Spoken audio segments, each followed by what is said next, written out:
Well, hello, everybody. Good evening. Happy Tuesday. It's another Tuesday, which means another story time for all of you. That's right. And what are we reading right now? Why, we're reading The Source of Magic, book number 2 of the Xanth series.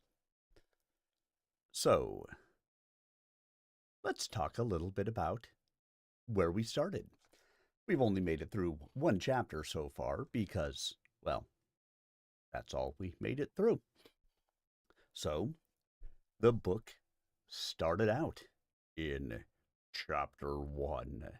Surprisingly, isn't it, that a book starts in chapter 1?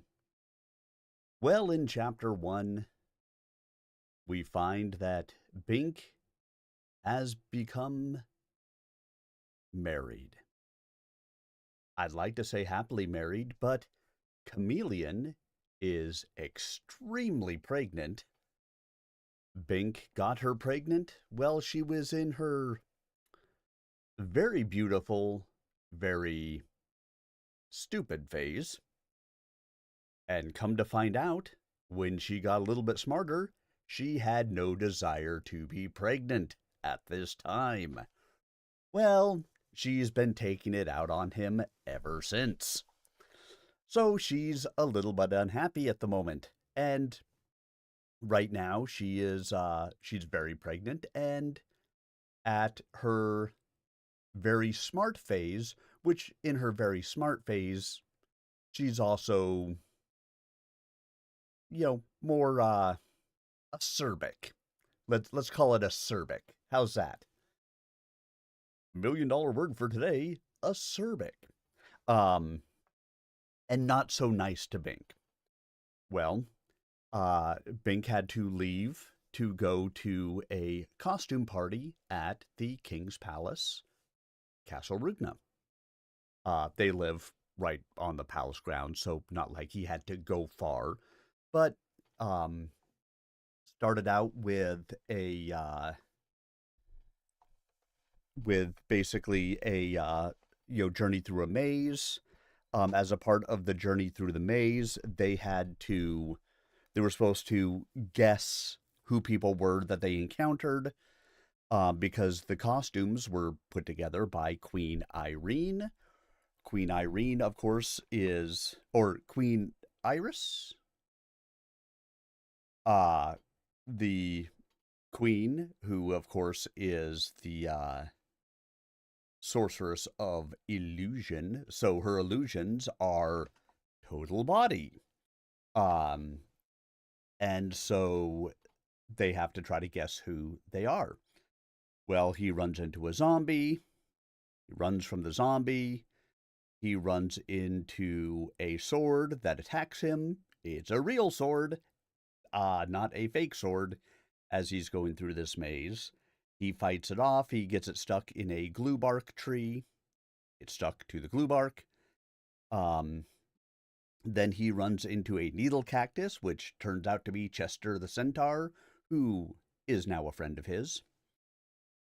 Um, they figure out who each other are, and then they run into a Manticora, who Bink figures out who it is, manages to stop Chester and the Manticora from fighting each other. Yay! And Chester decides, hey, I've had enough of this, and we're just going to charge on through the hedge maze here. A mostly illusory hedge maze, and we're just going to go right to the castle. Well, he's charging through, and yeah, mostly illusory is the key, and charges through some things, and then ends up, not at the drawbridge. He ends up to the side of the drawbridge. Chester is able to leap the moat. Bink is able to fall off the back of Chester, land in the moat, but of course, because of the nature of his magic, he escapes unharmed. They make it into the castle. Um, they, kind of have all of the initial things. The winner of the Guess the Most People contest gets a a question asked by, or an answer from the Good Magician. The winner is Millie the Ghost. Millie wants to know how she can become real again. Well, has to have the desire to become real. Obviously, she does. Has to have her talent restored. They get a spell person there, a spell doctor, to restore her talent. Her talent is restored. The spell doctor, thinks it's hilarious. We don't know why yet, unless you've read the book. I know why. You'll find out why. And third, they have to find her body. Turns out, she's under a guise to not say where her body is, which is why it's never been found. Lo, these long years that she has been gone. So the queen thinks, hey, let's have a challenge. Guys, go find her body. The one who does, when she's restored, gets the first date with Millie. Great. They're all going to go and look for the body. And that's where we ended chapter 1, and that's where we start chapter 2. If you want more than just the quickie synopsis there, you can, of course, go check it out on my YouTube page. If you happen to be on YouTube, I stream on Twitch. If you happen to be on Twitch, I stream on YouTube. Both links are there. And either way, if YouTube is ad-free, Twitch will have ads on it. Completely your choice as to which one you choose to do. But now, let's go ahead and sit back, everybody, relax, and prepare to enjoy as we start into chapter 2 of The Source of Magic. Get a little bit of moisture into the throat before I start. And here we go. Aw yeah, the real Barbette, checking me out on YouTube. Aw yeah. Hey, I'll take it on both. Counts for both. Giggity. I'll take it any way I can get it, Barbette. I'm going to tell you, I went and, doesn't matter, going to sleep. I get it. I got my Twitch recap, and my most rated person last year was you. Congratulations. It works out that way. It didn't surprise me one single iota. Because you get my Friday raids or my Saturday raids. All right, guys. Here we go. Chapter 2. Treasure Hunt. Now he had a challenge, however superficial. He had to start with his brain. Millie was not necessarily in a closet, per se.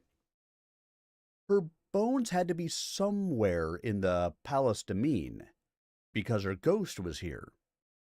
But that could be anywhere within the moat, or even the garden. Away from the regularly traveled sections. Unless the bones were buried under a floor or between walls. That seemed unlikely. The structure of the palace was quite solid, buttressed by durability spells. It would be a major undertaking to breach any floor or wall. Presuming that Millie had died suddenly, under suspicious circumstances, otherwise she would not have become a ghost, The murderer would have had to hide her body quickly, surreptitiously. No rebuilding of walls to conceal it. Old King Rugna would not have tolerated such a thing. Where could a body have been hidden in minutes so well as to withstand the scrutiny of centuries? The king's renovations had covered every part of Castle Rugna, converting it to the royal palace of the present kingdom. The restorative artisans could not have missed anything like this, so the feat seemed mechanically impossible. There could be no skeletons in these closets. Binks saw that other men were already busy rummaging in all the closets. No use to compete directly with them, even if the skeleton were there. Mechanically impossible. Ah, there was the do. Not magically impossible. The bones must have been transformed to something else, something innocuous, misleading. The question was, what? There were 1,000 artifacts in the palace, and any one could be it. Yet transformation was major magic, and what magician would be fooling around with a mere chambermaid? So her bones might after all remain in their natural state, or perhaps dissolved in solvent or ground up into powder. Regardless, there should be some clue to their identity, if only it could be correctly fathomed. Yes, a most intriguing puzzle. Bink walked up to the refreshment table.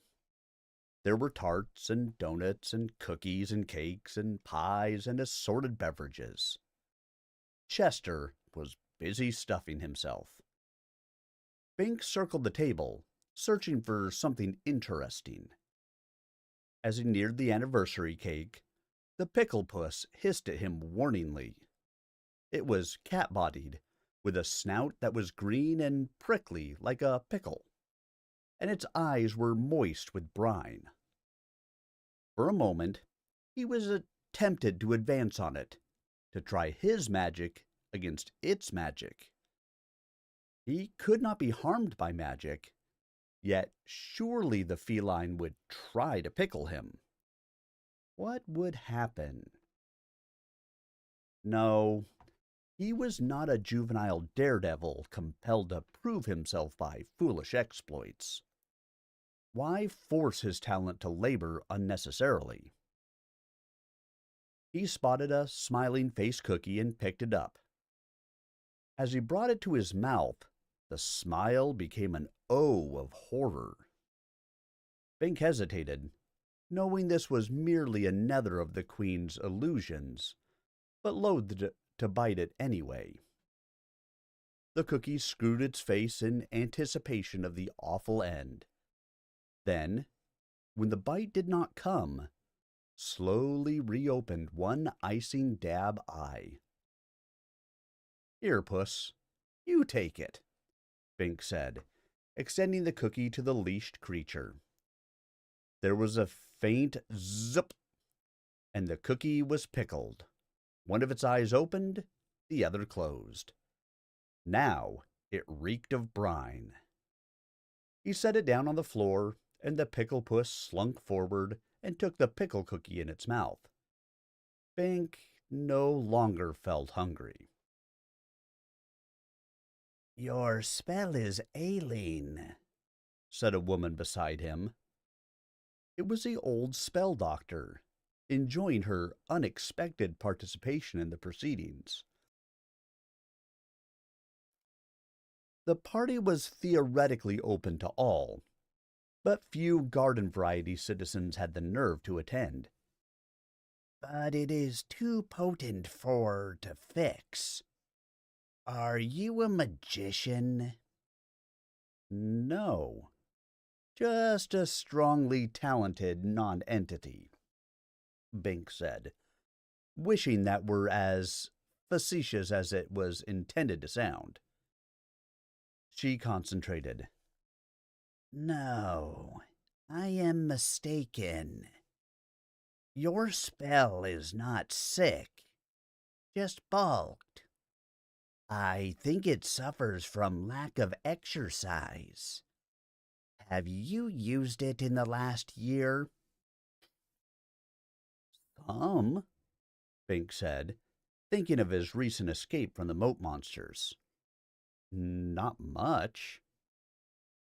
You have to use magic, or you lose it, she said wisely. But what if there is no occasion to use it? There is always an occasion for magic in Xanth. That hardly seemed true for him here in the palace. His talent protected him from most harm, but so did the favor of the king. So his talent got little exercise, and might indeed be getting flabby.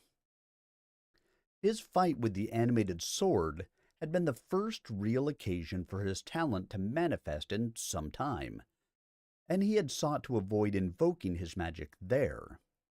So his moat dunking was about it. He remained a little wet, but the undersea decor concealed that. Would he have to seek danger to keep his talent healthy? That would be ironic. The woman shrugged and moved on, sampling other delicacies. Bink looked about and caught the ghostly eye of Millie. He went to her. How is it proceeding? He inquired politely.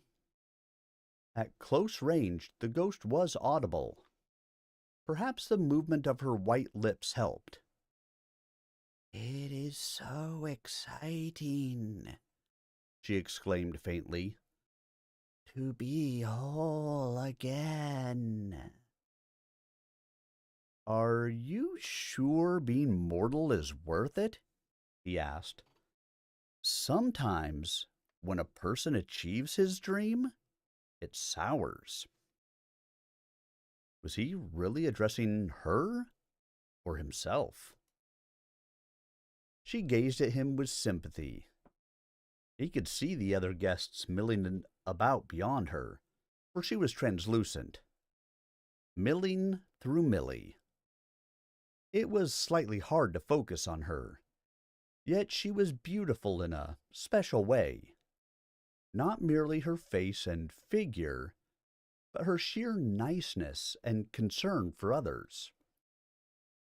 Millie had helped Chameleon a lot, showing her where things were, what fruits were edible and what were dangerous, explaining castle protocol.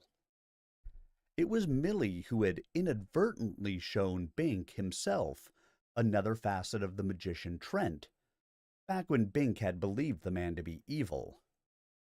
It would be so nice if you found my bones, Millie said. Bink laughed, embarrassed. Millie? I'm married. Yes, she agreed. Married men are best. They are. Broken in, experienced, gentle, durable, and they do not talk gratuitously. For my return to life, for the first experience, it would be so nice. You don't understand, Bink said. I love my wife, Chameleon. Yes, of course you are loyal, Millie replied. But right now she is in her ugly phase.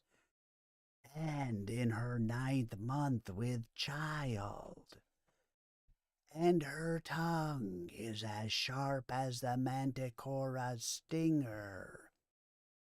Right now is when you need relief. And if I recover my life...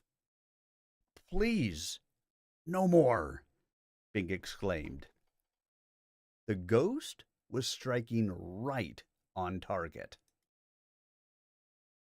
I love you too, you know, she continued. You remind me of the one I really loved when I lived. But he is 800 years dead and gone. She gazed pensively at her misty fingers. I could not marry you, Bink. When I first met you, I could only look and long. Do you know what it is like?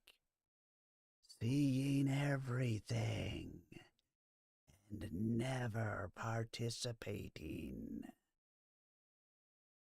I could have been so good for you, if only.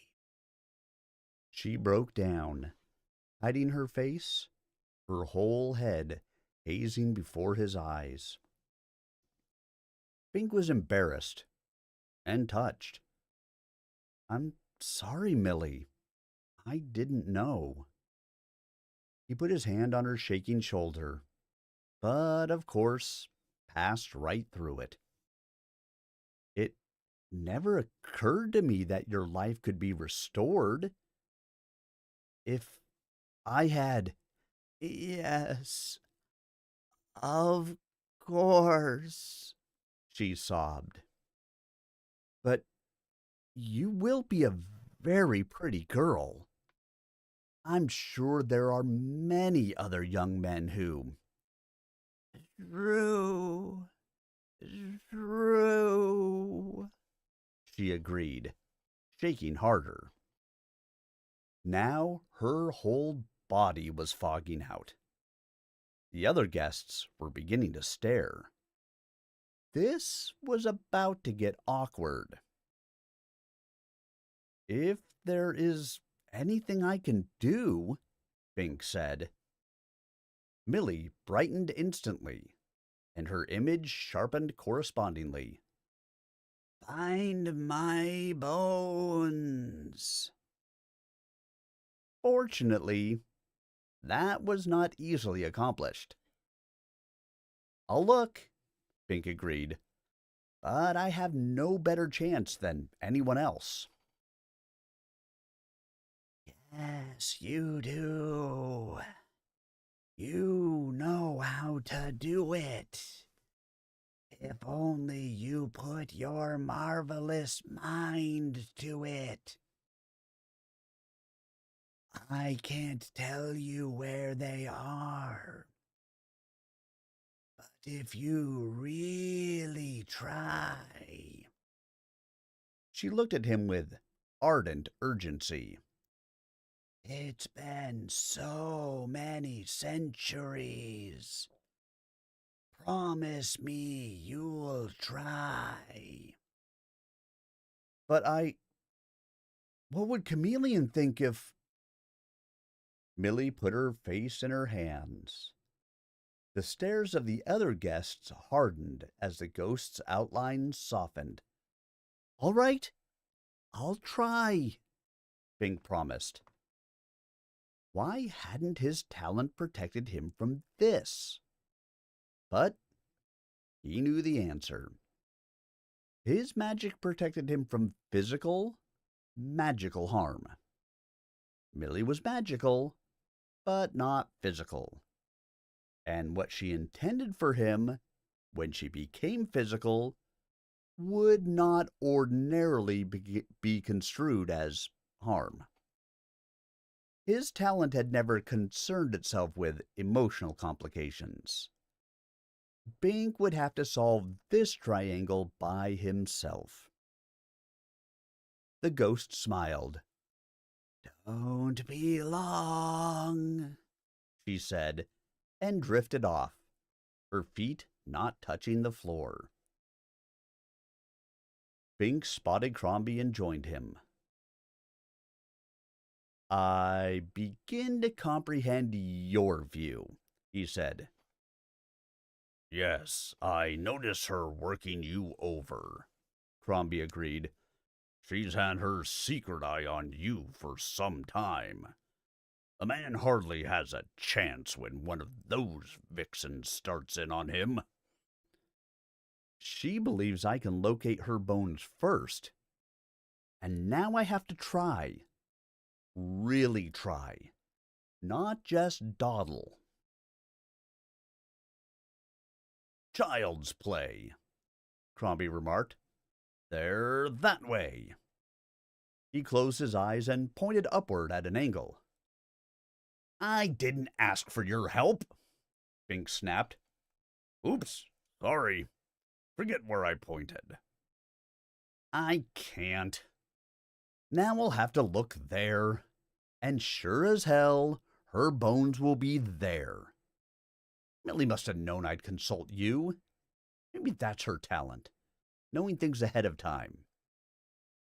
"Why didn't she skip out on before she was murdered, then?" "Good question. Maybe she was asleep when—" "Well, you're not asleep. You could skip out. Someone else will find her, especially if I give him the hint." "Why don't you find the bones?" Bink demanded. "You could follow your finger and do it in an instant." "Can't. I'm on duty." Crombie smiled smugly. "I have woman problems enough already, thanks to you." Oh. Bink had introduced the woman-hater to his former fiancée, Sabrina, a talented and beautiful girl Bink had discovered he didn't love. Apparently, that introduction had led to an involvement. Now, Crombie was having his revenge. Bink set his shoulders and followed the direction indicated. The bones had to be somewhere upstairs, but maybe they still would not be obvious. If he did his honest best, but could not locate them, yet, would it be so bad, that date with Millie? All that she had said was true. This was a very bad time for Chameleon, and she seemed fit only to be left alone. Until she phased into her beautiful, sweet aspect and had the baby. No, there lay ruin. He had known what Chameleon was when he married her, and that there would be good times and bad. He had only to tide through the bad time, knowing it would pass. He had done it before. When there was some difficult chore or problem, her smart phase was an invaluable asset. Sometimes they saved up problems for her to work on in that phase. He could not afford to dally with Millie, or any other female. He oriented on the room that lay on the line Crombie had pointed. It was a royal library, where the lore of centuries was stored. The ghostly skeleton was there? Bink entered, and there sat the king. "Oh, sorry, Your Majesty. I didn't realize."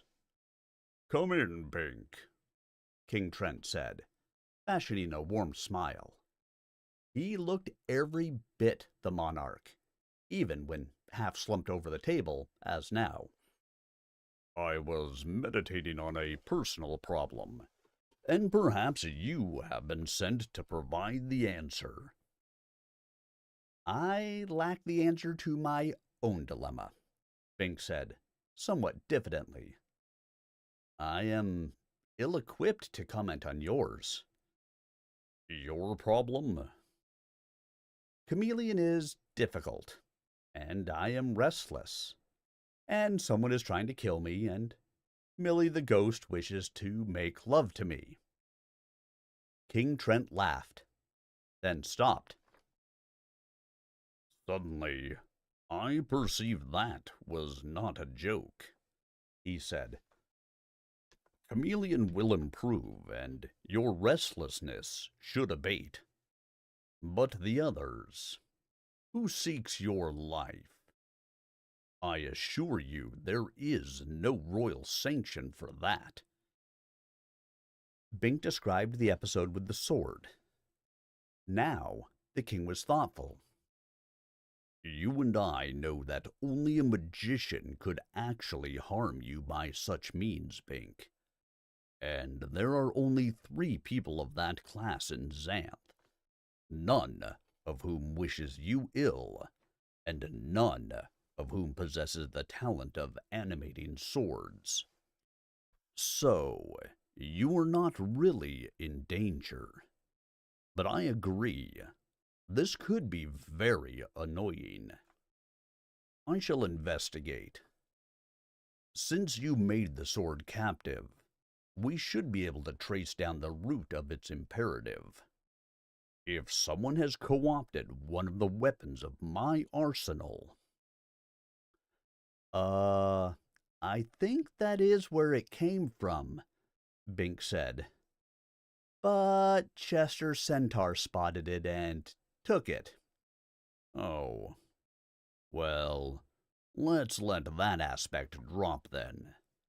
The alliance of the Centaurs is important to me, as it has been to every king of Xanth throughout history.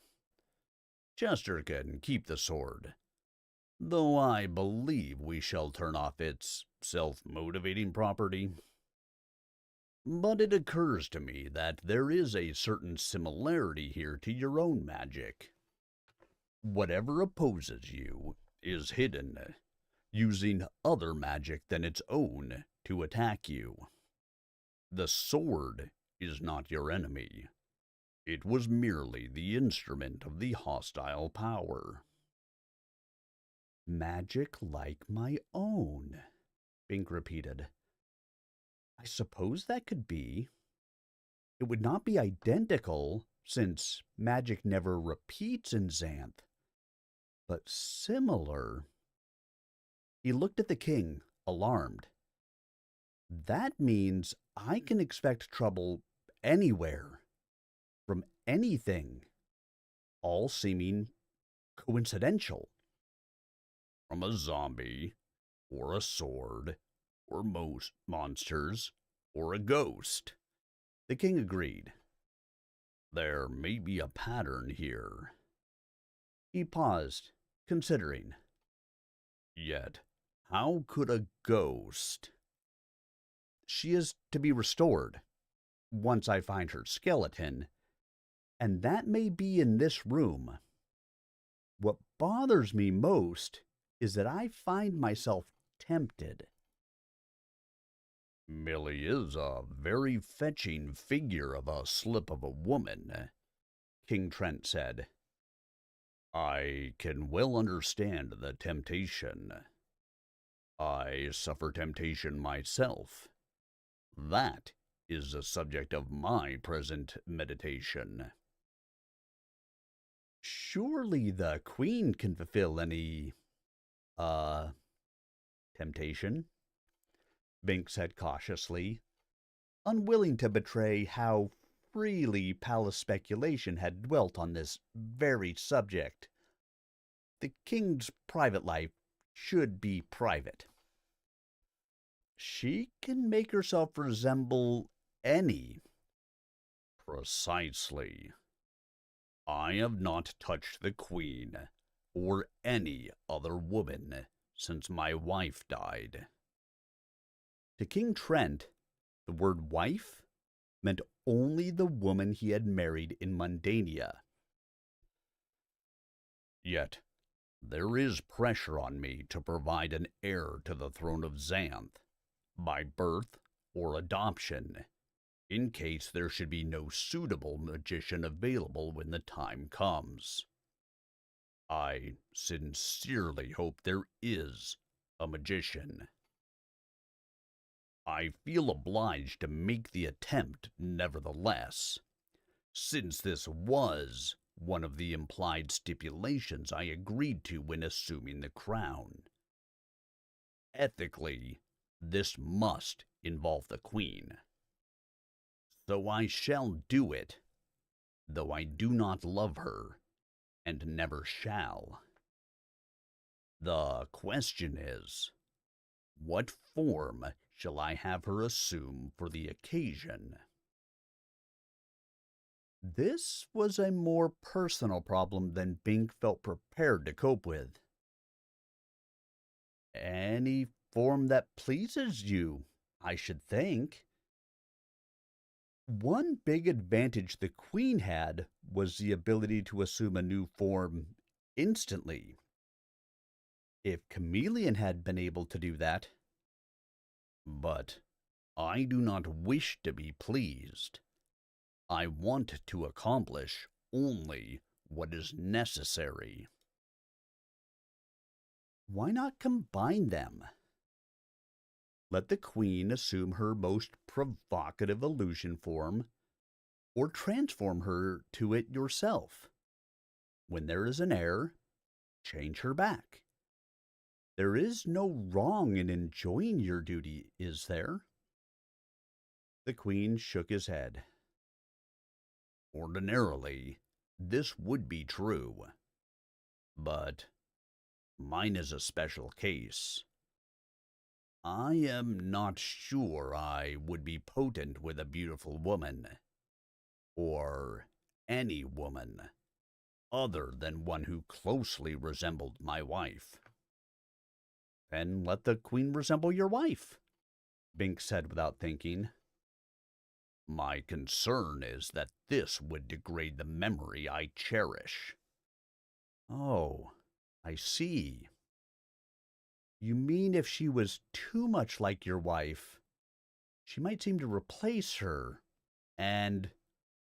Approximately. That was an impasse. If the king could only be potent with his dead wife, and could not abide any other woman resembling her physically, what could he do? This was the hidden aspect of the king that Millie had shown Bink, way back when. His continuing devotion to his prior family. It had been hard, after that, to think of such a man as evil. And indeed, King Trent was not evil. He was the finest magician, and perhaps the finest man, in Xanth. Bink would be the last to wish to disrupt that aspect of King Trent's being. Yet the problem of an heir was a real one. No one wanted a repetition of the shambles resulting from lack of a well-defined royal line. There had to be an heir to serve until a suitable magician appeared, lending continuity to the government. We seem to have a similar dilemma, Your Majesty, Bink said. He tried to maintain the proper attitude of respect, because of the way he had known Trent before he was king. He had to set a good example. We each prefer to remain loyal to our original wives, yet find it difficult. My problem will pass, but yours... He paused, struck by dubious inspiration. Millie is to be restored by having her skeleton dipped in healing water. Suppose you were to recover your wife's bones, bring them to Xanth. If that worked, I would be a bigamist, King Trent pointed out. But he looked shaken. Still, If my wife could live again. You could check how well the procedure works, as they tried on Millie, Bink said. Millie is a ghost, not quite dead. A special case, like that of a shade. It happens when there is pressing, unfinished business for that spirit to attend to. My wife is no ghost. She never left anything unfinished, except her life. Reanimate her body without her soul. Bink was beginning to be sorry he had thought of the notion. What horrors might be loosed on Xanth if all bones were renovated indiscriminately? She might be a zombie, he said. There are serious risks, the king decided. Still, you have provided me food for thought. Perhaps there is hope for me yet. Meanwhile, I certainly shall not have the queen assume the likeness of my wife. Perhaps I shall only embarrass myself by trying and failing, but... Too bad you can't transform yourself, Bink said. Then you could test your potency without anyone knowing. The queen would know, and to fail with her would be to show weakness that I can hardly afford. She would feel superior to me, knowing that what she has taken to be iron control is in fact impotence. There would be much more mischief in that knowledge. Bink, knowing the queen, could well appreciate that. Only her respect for, and fear of, the king's personality and magic power kept her in check. His transforming talent would remain, but the respect she held for his personality would inevitably erode. She could become extremely difficult to manage, and that would not be good for the land of Xanth. Could you, experiment with some other woman first? That way, if you failed... No, the king said firmly. The queen is not my love, but she is my legal spouse. I will not cheat her, or any other member of my kingdom, in this or any other aspect.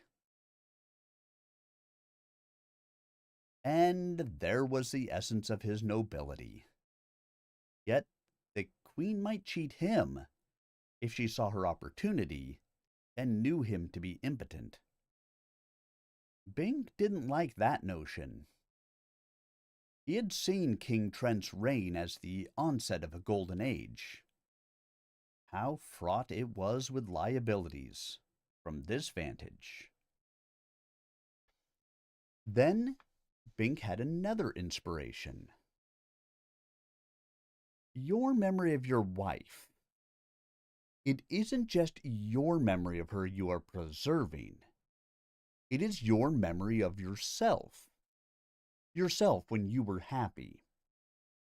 You can't make love to another woman, or let another woman look like her. But if two other people made love, I mean, the queen and a man who did not resemble you, no memories would be defiled.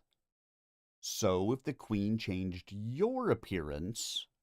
Ridiculous, the king snapped. I suppose so, Bink said. I shouldn't have mentioned it. I'll try it. Sorry I bothered you. Bink broke off. You will? Objectively, I know that my continuing attachment to my dead wife and son is not reasonable, the king said. It is hampering me in the performance of my office. Perhaps an unreasonable subterfuge will compensate. I will have Iris make me into the likeness of another man, and herself another woman. And as strangers we will make the attempt. Do you just indulge in the courtesy of maintaining the secret, Bink?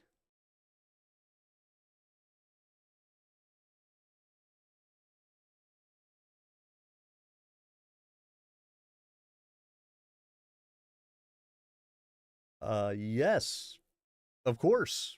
By all means, Bink said, feeling awkward.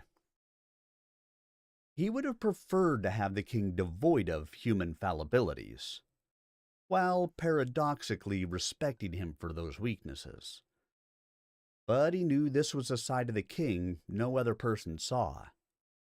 Bink was a confidant, uncomfortable as the position might be at times. I'm supposed to locate Millie's bones. They should be somewhere in this library. By all means, continue your pursuit. I shall seek out the queen. And the king abruptly rose and departed. Just like that. Bink was amazed again at the alacrity with which the man acted, once he had come to a decision. But that was one of the qualities that made him fit to rule, in contrast to Bink himself. Bink looked at the books and suddenly realized Millie's skeleton could have been transformed into a book. That would account for its neglect over the centuries and for Millie's frequent presence here. She hovered often by the south wall. The question was, which book? He walked along the packed shelves, reading titles from the spines of the tomes. This was an excellent library, with hundreds of texts. How could he choose among them?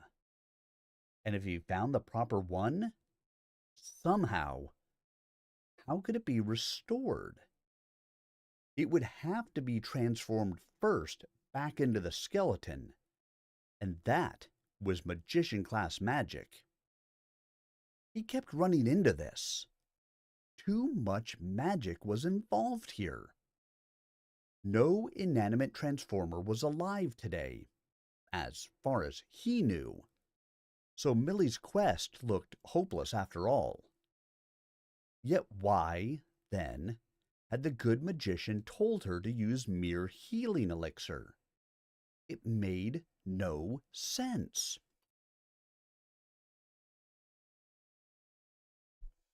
Still, he had promised to try, though it complicated his personal situation.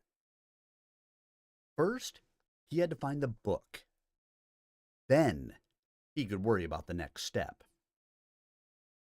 The search took some time. Some texts he could eliminate immediately, such as The Anatomy of Purple Dragons, or Hailstones, Magic versus Mundane. But others were problematical, like The Status of Spirits in Royal Abodes, or Tales for Ghosts. He had to take these out and turn over the pages, looking for he knew not what. More time passed. He was getting nowhere. No one else came here. Apparently, he was the only one following this particular lead. His guess about the books must have been wrong. There was another room above this one, in a turret, and Crombie's line intersected it too. Maybe there. Then he spotted it. The skeleton in the closet. That had to be it. He took down the book. It was strangely heavy. The cover was of variegated leather, subtly horrible.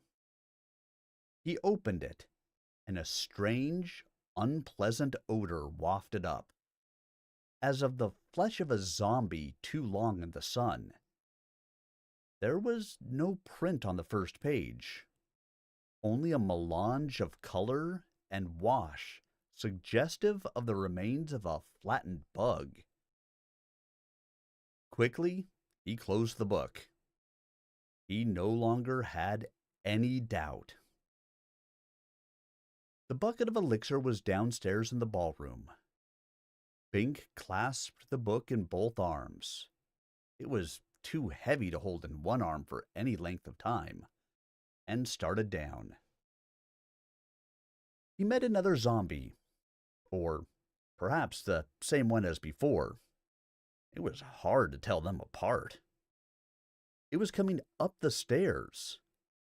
This one he knew was real, because the queen had not extended the masquerade illusion inside the palace, and no illusion at all upstairs. Now Bing suspected the one in the garden had been real too. What were the zombies doing out of their earthly resting places? "Back off!" Bink cried, protecting the book.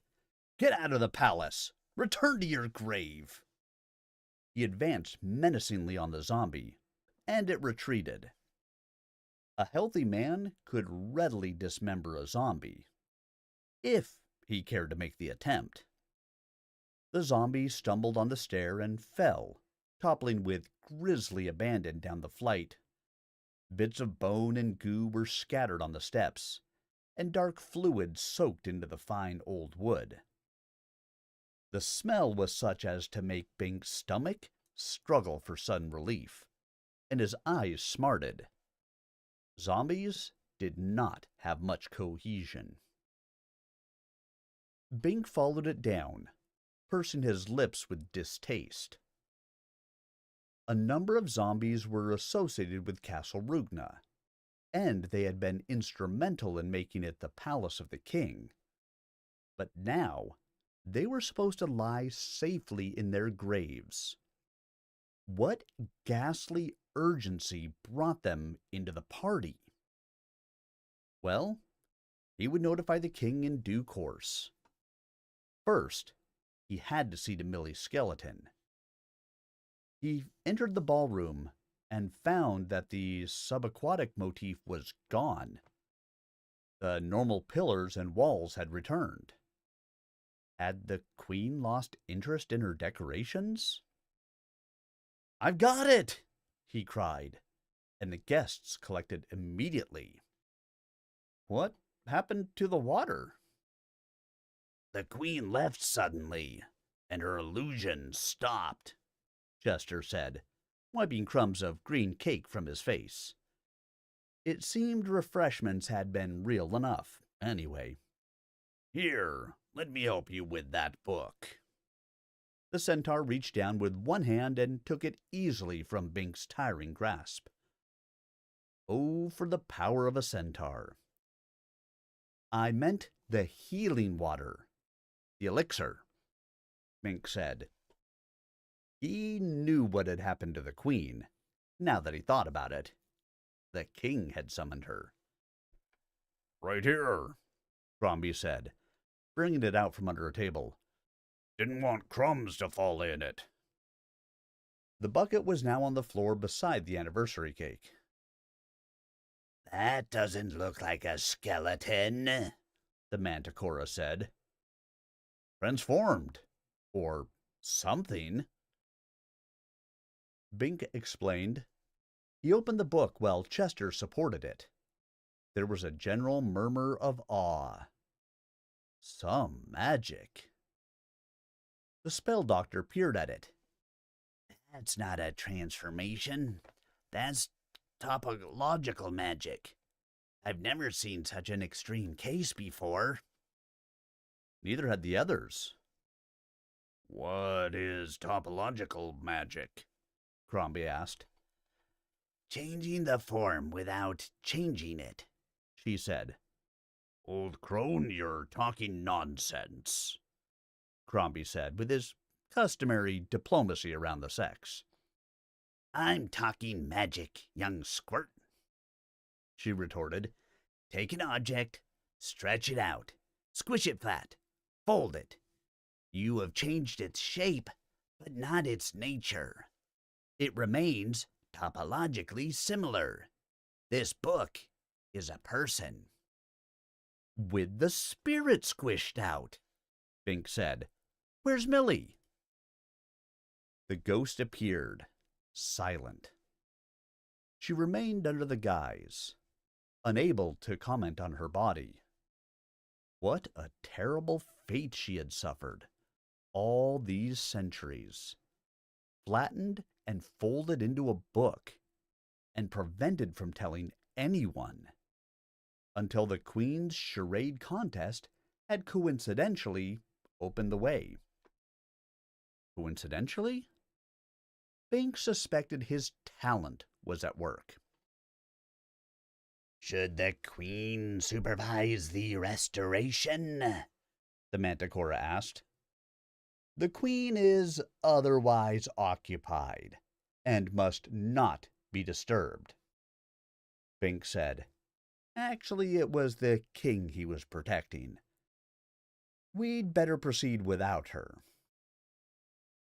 Right, Chester said, and dumped the book into the bucket. Wait! Bink cried, knowing it was already too late. He had contemplated a gentle immersion, but perhaps this was best. The dunked book shimmered. Millie the ghost made an almost soundless shriek as she was drawn toward the bucket. Then the book inflated, absorbing elixir rapidly, opening and unfolding as its tissues filled out.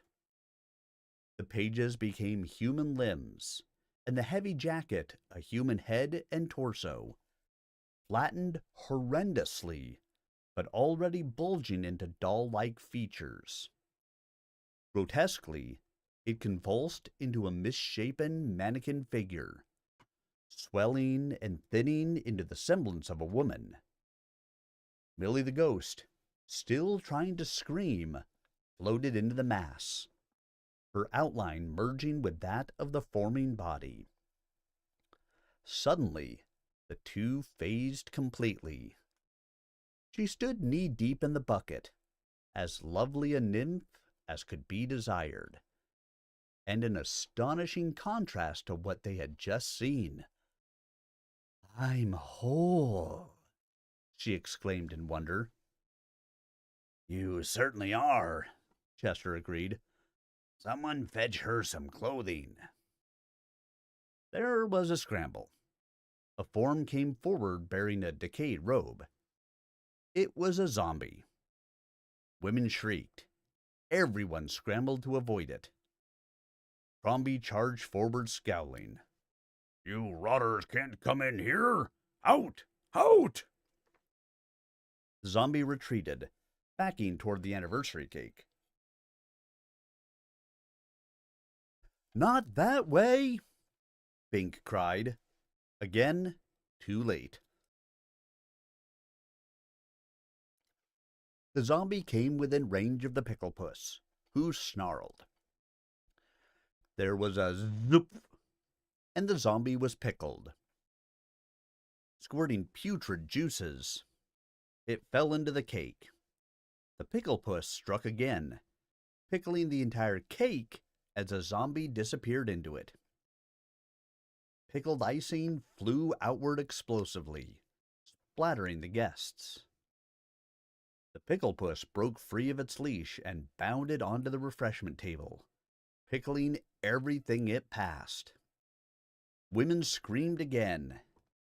It was one of the foolish, enchanting mannerisms they had. What's going on in here? A strange young man demanded from the main doorway. Stand back, Bink snapped. The damn Queen's damn pickler is on the loose. Now he saw a comely young woman behind the stranger. They were evidently gatecrashers.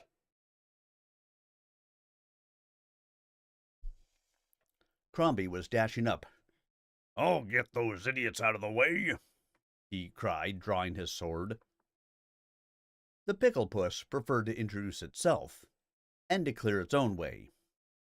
It bounded directly at the strangers. There was a zap, but this time it was the puss who was pickled, in a fashion. It landed on the floor, surprised, then flapped its wings and took off. It had become a deer fly. A delicately winged miniature deer. "My cake!" the strange young woman cried. Then Bink caught on. "The Queen!" "And King," Crombie agreed, appalled. "In illusion costume." What had Bink called the Queen in his distraction? And Crombie had drawn his sword against the King. But Queen Iris was already at the cake. "Pickled, with a zombie in it. Who did this thing?" In her outrage, she let her illusion slip. She appeared before the crowd in her natural form, and revealed the King in his. Both were in dishabille. Crombie, the woman-hater, nevertheless suffered a seizure of gallantry. He sheathed his sword, whipped off his jacket, and put it about the Queen's shoulders, concealing her middle-aged torso. "It's cool here, Your Highness." Bink hastily proffered his own jacket to the King, who accepted as if it were a quite ordinary occasion. "Thanks, Bink," he muttered. Millie stepped out of the bucket, gloriously naked and not cold at all. "I fear I did it, Your Majesties. The zombie came to help me, and the pickle puss got loose." The Queen gazed for a long moment on Millie's splendor. Then she glanced down at herself. Abruptly, King and Queen were clothed royally again. She, rather resembling Millie. He, in his natural likeness, which was handsome enough.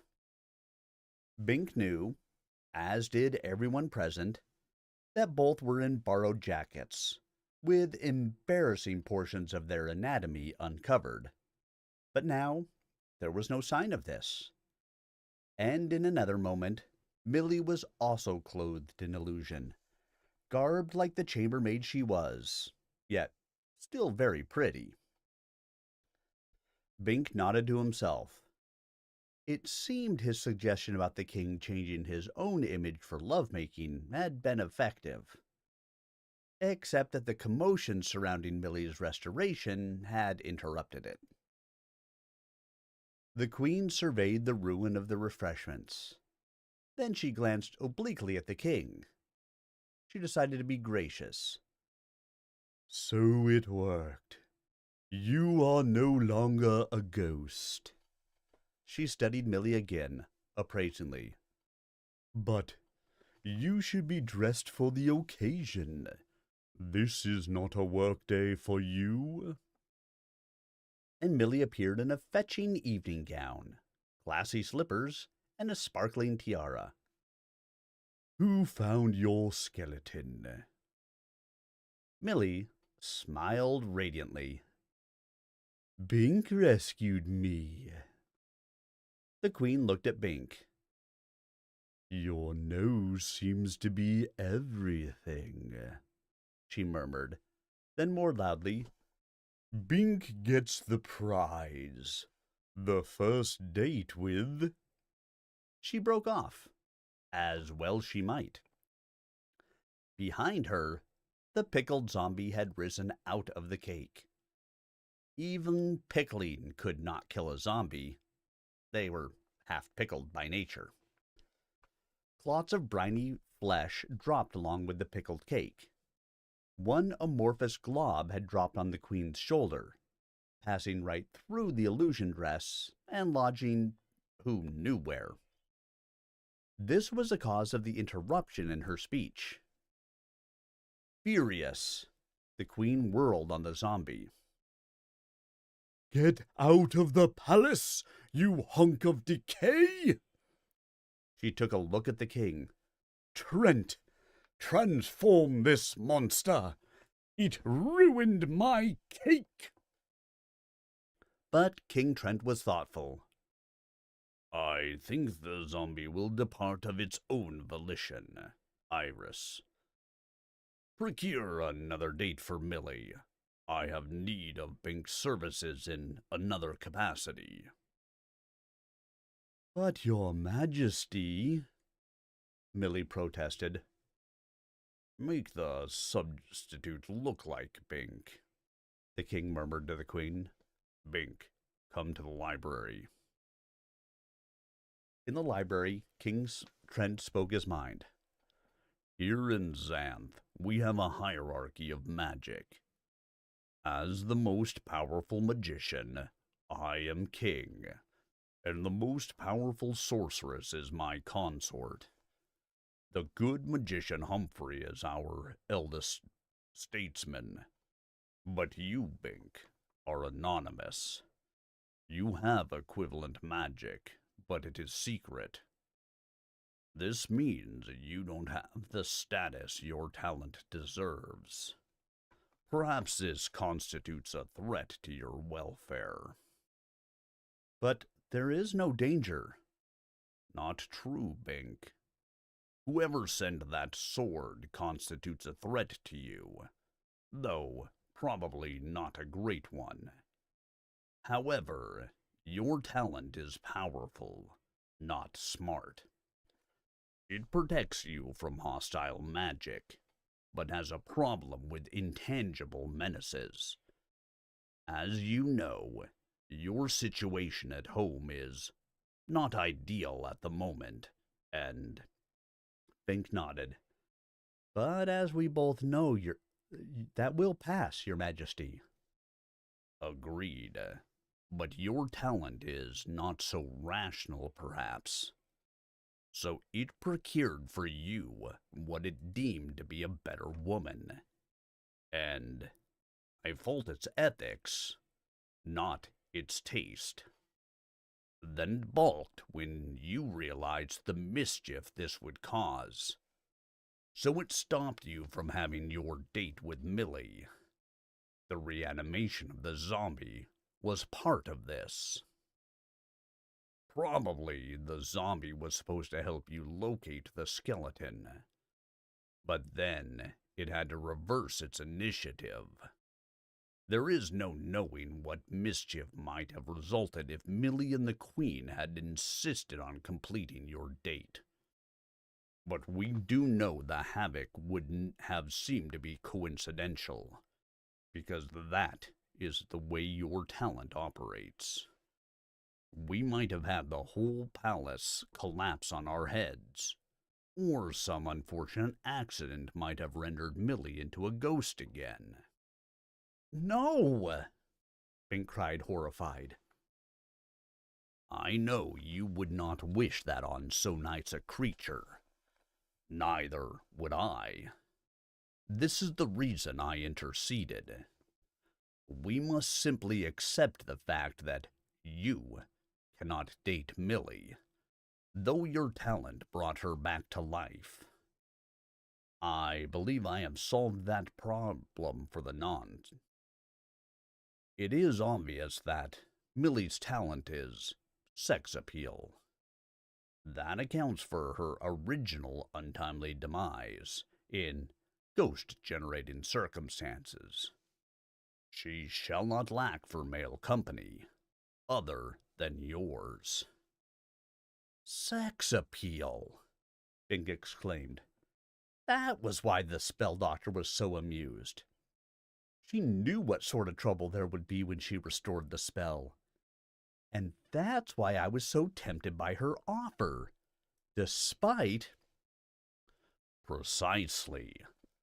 I felt it too, and I had just completed my liaison with the Queen, thanks to your suggestion. Here, your jacket. And the king gravely handed it back. It's my fault, all the palace will know. That I am virile as well as kingly, Trent finished. that is no shame. Now Iris will never know the weakness I might otherwise have shown.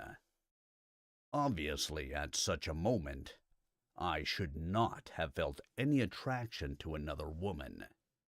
I did feel it near Millie, so I knew magic was involved.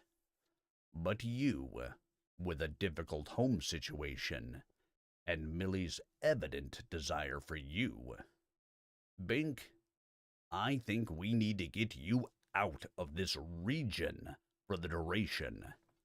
At least until we get Millie settled. But, Chameleon, I can't leave her alone. Have no concern. I shall invite her to the palace, be attended by my own staff. In fact, I think Millie herself would be an excellent mate for her, until we can find a better situation. All we need to do is remove you from the stress and temptation that necessarily attend your presence here. Because your talent is powerful but disruptive to palace life, I am providing it guidance. Bink, I am directing you to commence your royal mission, to locate the source of the magic of Xanth. King Trent paused, and Bink waited. Nothing happened. I think my talent concurs, Bink said at last. Good, the king said, relaxing visibly. Only he knew the peril in trying to go against Bink's talent. I shall assign you any facilities you require.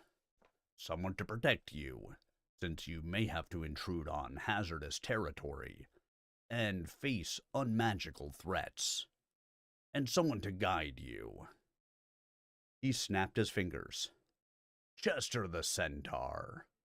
His situation is very like yours, and you are friends. You can ride him, and you could not have a finer ally in danger. But the centaurs are not men. He may not choose to go. It's true that my power becomes nominal in the case of the centaurs. I cannot order him to accompany you, but I think he will go as far as good magician Humphrey's castle. Why? Bink asked, perplexed.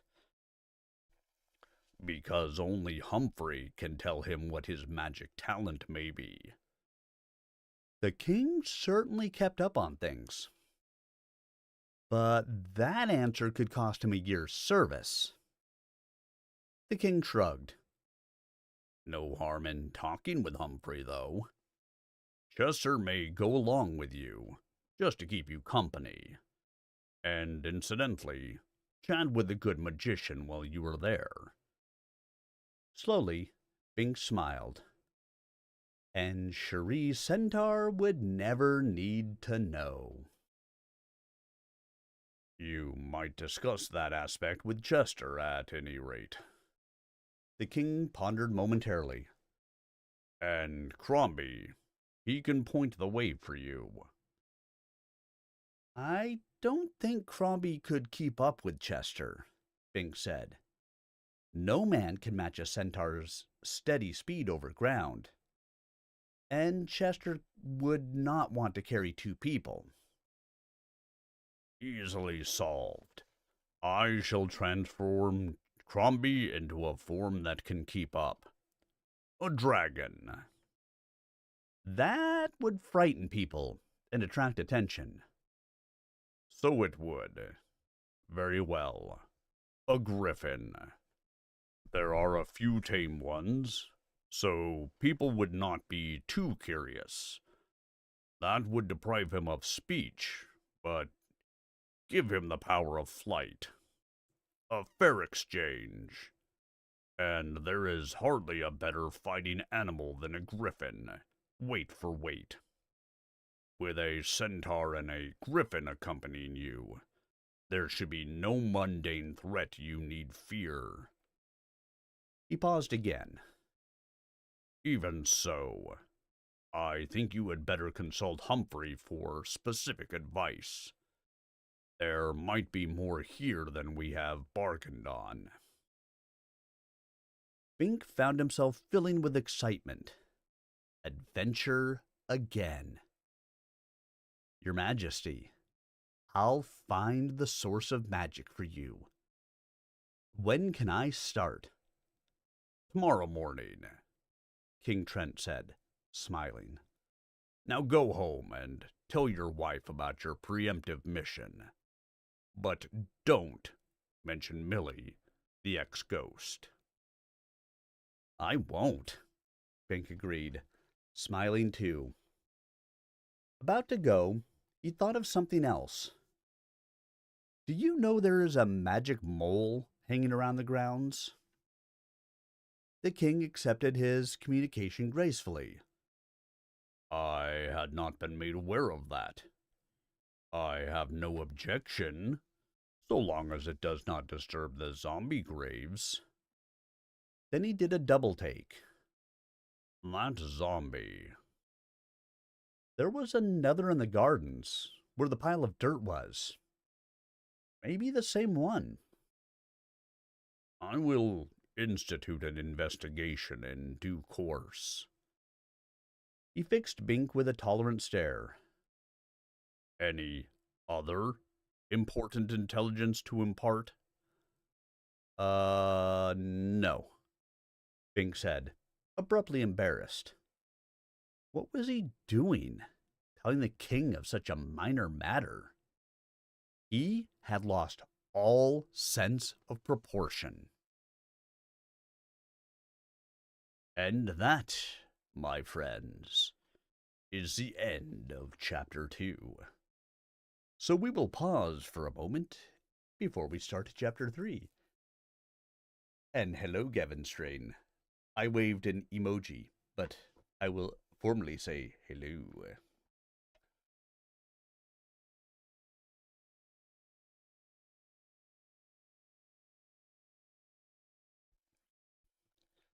Hello. How are you?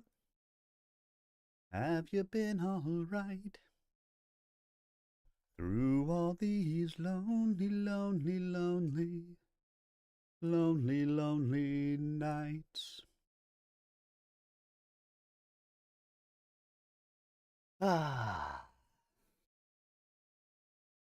Sometimes it's a pain keeping these different voices straight in my mind. So, a question for you guys.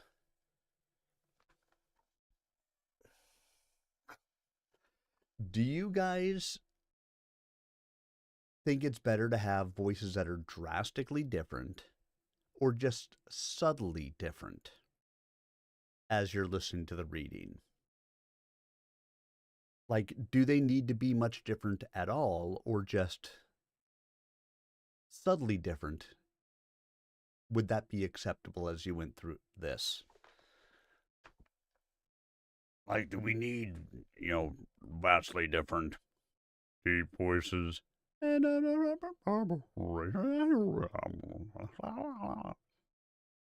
Just questions, thoughts. I mean, I know some audiobook narrators don't really do voices much at all. Some do very extensive voices. Not good always dealing with accents rather than changing anything else.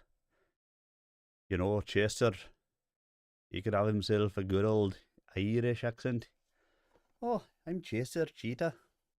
Oh, I'm Chester the Centaur. I'm Crombie. Crombie. Either way. All right, everyone. Let's go ahead and start ourselves into Chapter 3, shall we?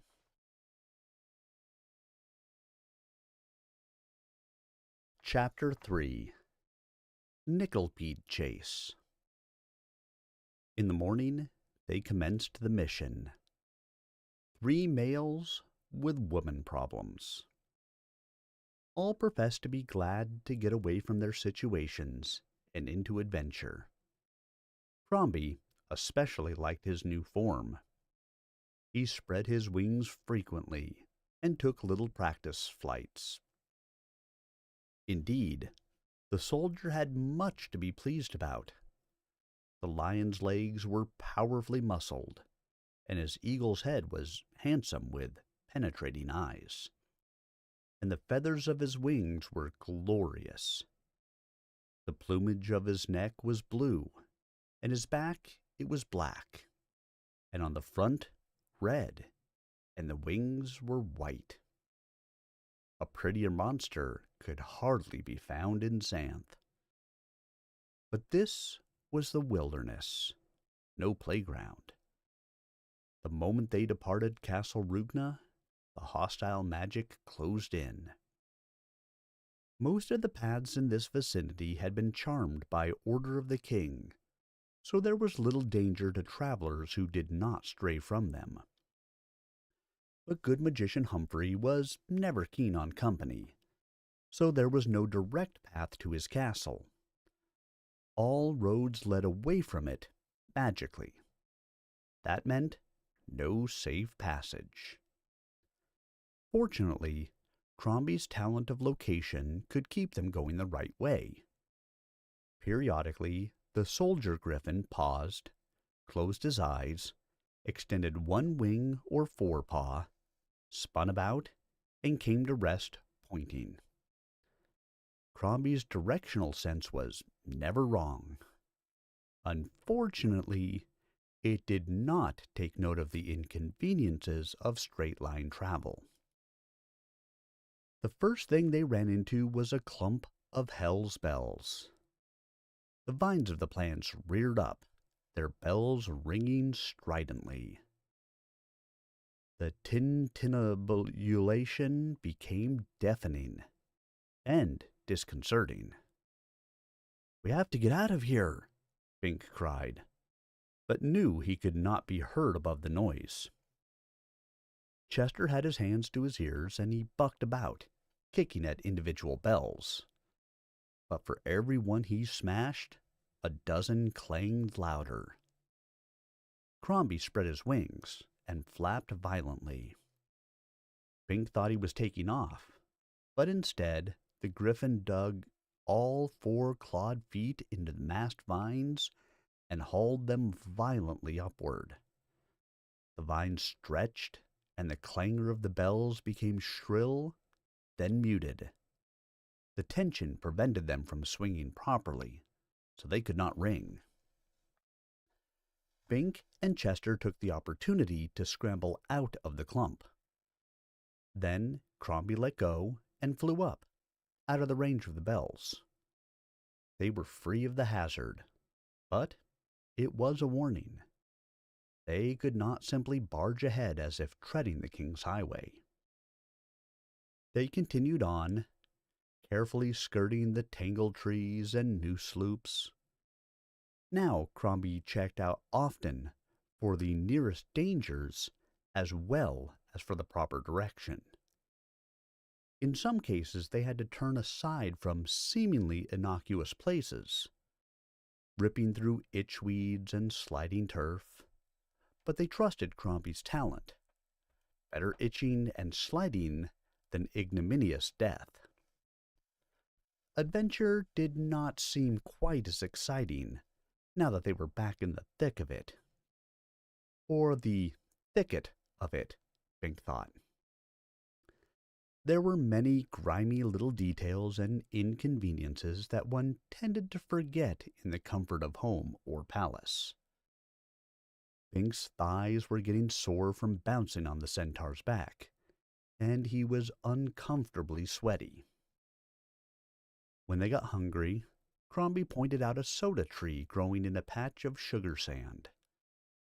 Chester took a sharp stone and poked a spigot hole in the tree's trunk so that they could all drink from the spouting soda. It looked like blood, a shock at first, but it was actually strawberry flavored. The sugar sand was too sweet, so it was possible to eat only a little. Crombie pointed out a breadfruit tree, and that was much better. The loaves were just ripe, so that they steamed warmly when opened, and were delicious. Just when the three were feeling confident again, danger came questing for them. Crombie's talent operated only when invoked. It was not an automatic alert.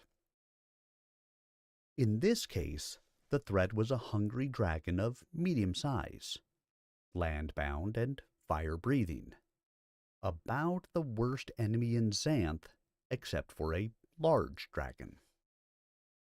Such monsters were the lords of the wilderness, and were the standard against which all other viciousness was measured. Had this been the largest variety, they would have been lost. As it was, against this middle range, a man and a griffin and a centaur had a fighting chance. Still, why had the dragon come after them? Normally, dragons did not attack men or centaurs. Dragons fought them, but only when they had to. Because, though the dragon was lord of the wilderness, the numbers and organization and weapons of men and centaurs made them more formidable than most dragons preferred. Some men, like the king, had magic that could finish any dragon. Normally, people and dragons left each other alone. That anonymous enemy, could he have sent the dragon? Just a little nudge in the dragon's small, hot brain, and the result would seem like a normal wilderness accident. Bink remembered the king's analysis, that his enemy's magic was very like his own. Not identical, of course, but similar. Therefore, insidious. Then his eyes spotted a little mound of dirt, seemingly freshly deposited. The magic mole here? All Xanth must be infested with the creatures. Both Crombie and Chester had fighting hearts, but Bink ultimately depended on his secret talent. The trouble was, that protection did not necessarily extend to his two friends. Only by joining the fray directly could Bink hope to help them, for then his talent might have to save them all to save him. He felt guilty about this, knowing that his courage was false. They could die, well, he was charmed. Yet he could not even tell them about this. There was a lot of this kind of magic in Xanth. It was as if magic liked to clothe itself in superfluous mystery, by that means enhancing itself in the manner of a pretty woman. At any rate, they were caught in a level clearing, the dragon's ideal hunting ground. There were no large trees to provide either shelter or escape, and no local magic they could draw on fast enough. The dragon was charging, a jet of fire from its mouth. One good scorch from that flame would be enough to roast a man alive. Dragons found roasted man very tasty, it was widely rumored. Chester's bow was in his hands, An arrow knocked. He was well provisioned with bow, arrows, sword, and a length of pliant rope, and knew how to use them all. "Keep clear of the flame," he yelled. "He's got to build up a bellyful between shots. When you see him start to heave, dodge sideways." Good advice. Any creature the size of a dragon was likely to be a trifle slow maneuvering, and that jet of fire needed careful aiming. In fact, they might be safest close to the monster, so that they could dodge around it too quickly for it to orient. Not too close, for the dragon's teeth and claws were devastating. Crombie, however, also possessed claws, and his beak was as good in its fashion as teeth. He had the advantage of flight. He could maneuver faster than the dragon, despite his mass, though of course his weight was only a fraction of that of the dragon. But he was not a natural griffin, so would not be able to react with the same speed and precision as a true one. Bink himself was the weak link in the defense, or so it would naturally seem to the others. "Bink, stand back," Chester cried, as Bink charged forward. Bink had no way to explain to the centaur his seeming foolishness. The dragon slowed as it came within a dragon's length, its eye on its most formidable opponent, the griffin. Crombie emitted a shriek of challenge and looped toward the dragon's tail. As the monster's head turned to follow him, Chester fired an arrow into its neck. The shaft was driven with the power only a centaur could muster, but it merely bounced off the dragon's metallic scales. "Have to get a shot into its mouth when there's no fire," Chester muttered. Bink knew how dangerous that was. A clear shot into the mouth could be had only by standing more or less in front of the dragon while it opened its orifice, and normally it only did that to bite or fire. "Don't risk it," he cried. "Let Crombie find us an escape." But Crombie was out of hearing and busy, and in any event, the ornery centaur was not in a mood to retreat. If they did not attack the dragon at their convenience, the dragon would demolish them at its convenience. Bink moved in with his sword, seeking a vulnerable spot. The closer he got, the larger the dragon seemed. Its scales overlapped. They might be proof against most arrows, but maybe not against a blade angled up between them. If he could penetrate the armor in the vicinity of a vital organ... Crombie dived at the dragon, screaming shrilly. The dive bombing of a griffin was a thing not even a dragon could afford to ignore. The dragon whipped about, its whole body coiling smoothly, its head striking upward in a circle to intercept the griffin. The huge jaws gaped, but it was not quite set for fire.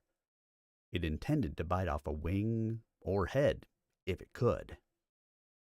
Its neck was bowed toward Bink, who was not regarded as a threat. Chester shot an arrow into that mouth, but his angle was bad, and the missile ricocheted from a tooth. Crombie came close, talons extended, banking to avoid those gaping jaws and score on an eye. Bink ran in close and rammed his charmed point into the splayed scales beneath the neck. The dragon's body was about as thick as Bink was tall, and each scale was the diameter of a spread-fingered hand, glossy blue and fringed with iridescence. Each edge was sharp as a knife. As Bink's blade sank in, those beautiful, deadly scales slid closer to his hand.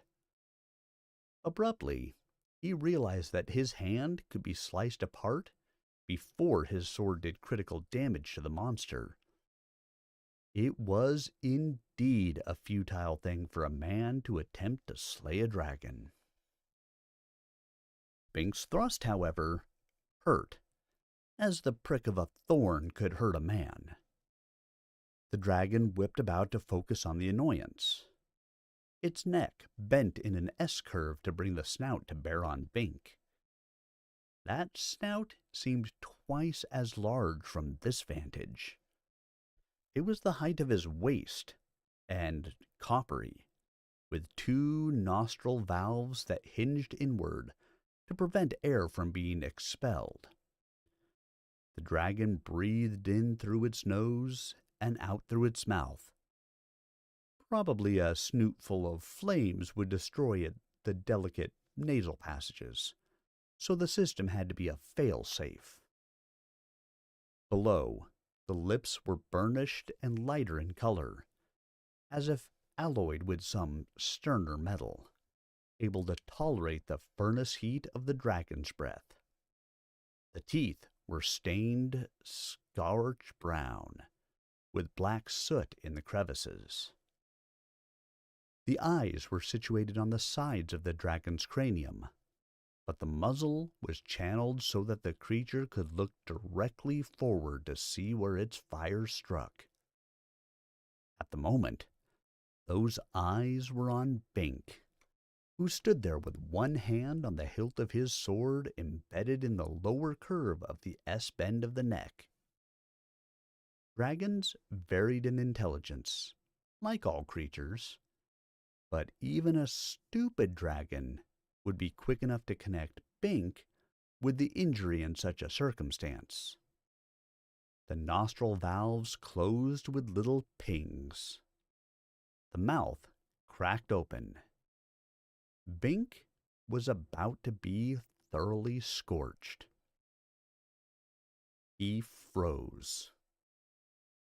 All he could think of was his sword. It was a good weapon, charmed to be always sharp and tight in his hand, a gift from the king's arsenal.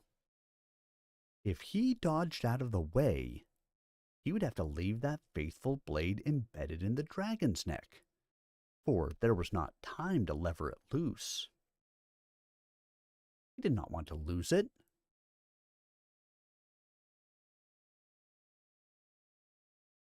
So he hung on, and was unable to move out of the projected path of flame. A roaring developed in the belly of the dragon. The throat opened into a round tube, ready to eject the column of fire. Bink was a standing target. Then, an arrow swished over Bink's still shoulder and down that open throat. A perfect shot by the centaur. Too perfect. Instead of penetrating the soft lining of the deep gullet and puncturing a vital organ, the arrow disappeared into the stirring flame. Now that flame came out, a deadly shaft of golden light, destroying the arrow, hurtling toward Bink's head. And the griffin crashed into the dragon's snout, bearing it down just as the fire emerged. The snout met the ground at Bink's feet. There was something like an explosion. The dragon's head was bathed in the blast, and a small crater was gouged out of the earth. The griffin just missed having a wing scorched. Bink was left standing there, sword in hand, at the smoking rim, unscathed. The griffin snatched Bink in his claws as the dragon reoriented. They were momentarily airborne as a second blast of fire passed beneath Bink's dangling feet. Crombie could not support Bink's weight long on the ground, let alone airborne. "Find an escape," Bink cried. "Use your talent." Surprised, the griffin dropped Bink in a pillow bush and performed his direction-pointing routine in midair. Meanwhile, the dragon coughed out several dusty fireballs, sprayed particles of soot, cleared its pipe, and charged after them. Chester galloped beside it, trying to get in another good shot. It was evident that this dragon was too tough for the three of them together. Crombie's right wing pointed to the side. "Squawk!" he cried. Chester looped back and cruised by. "On my back!" he cried. Bink leaped and sprawled across the centaur's rump. He started to slide off, grabbed wildly, caught a handful of mane, and righted himself while the centaur galloped on, head held low. Bink almost tumbled forward, but clasped his knees tightly and held on. He looked up and saw the dragon charging headlong at them. The monster must have looped back too. "Chester!" Bink screamed in panic. "It's in front of us!" "Front hell!" the centaur yelled from behind him. "You're facing backward, Dodo." Oops, so he was.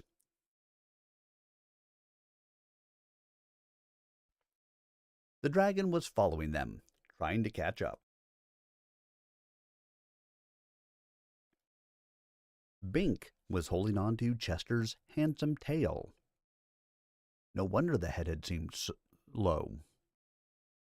Well, it was a good way to watch the dragon.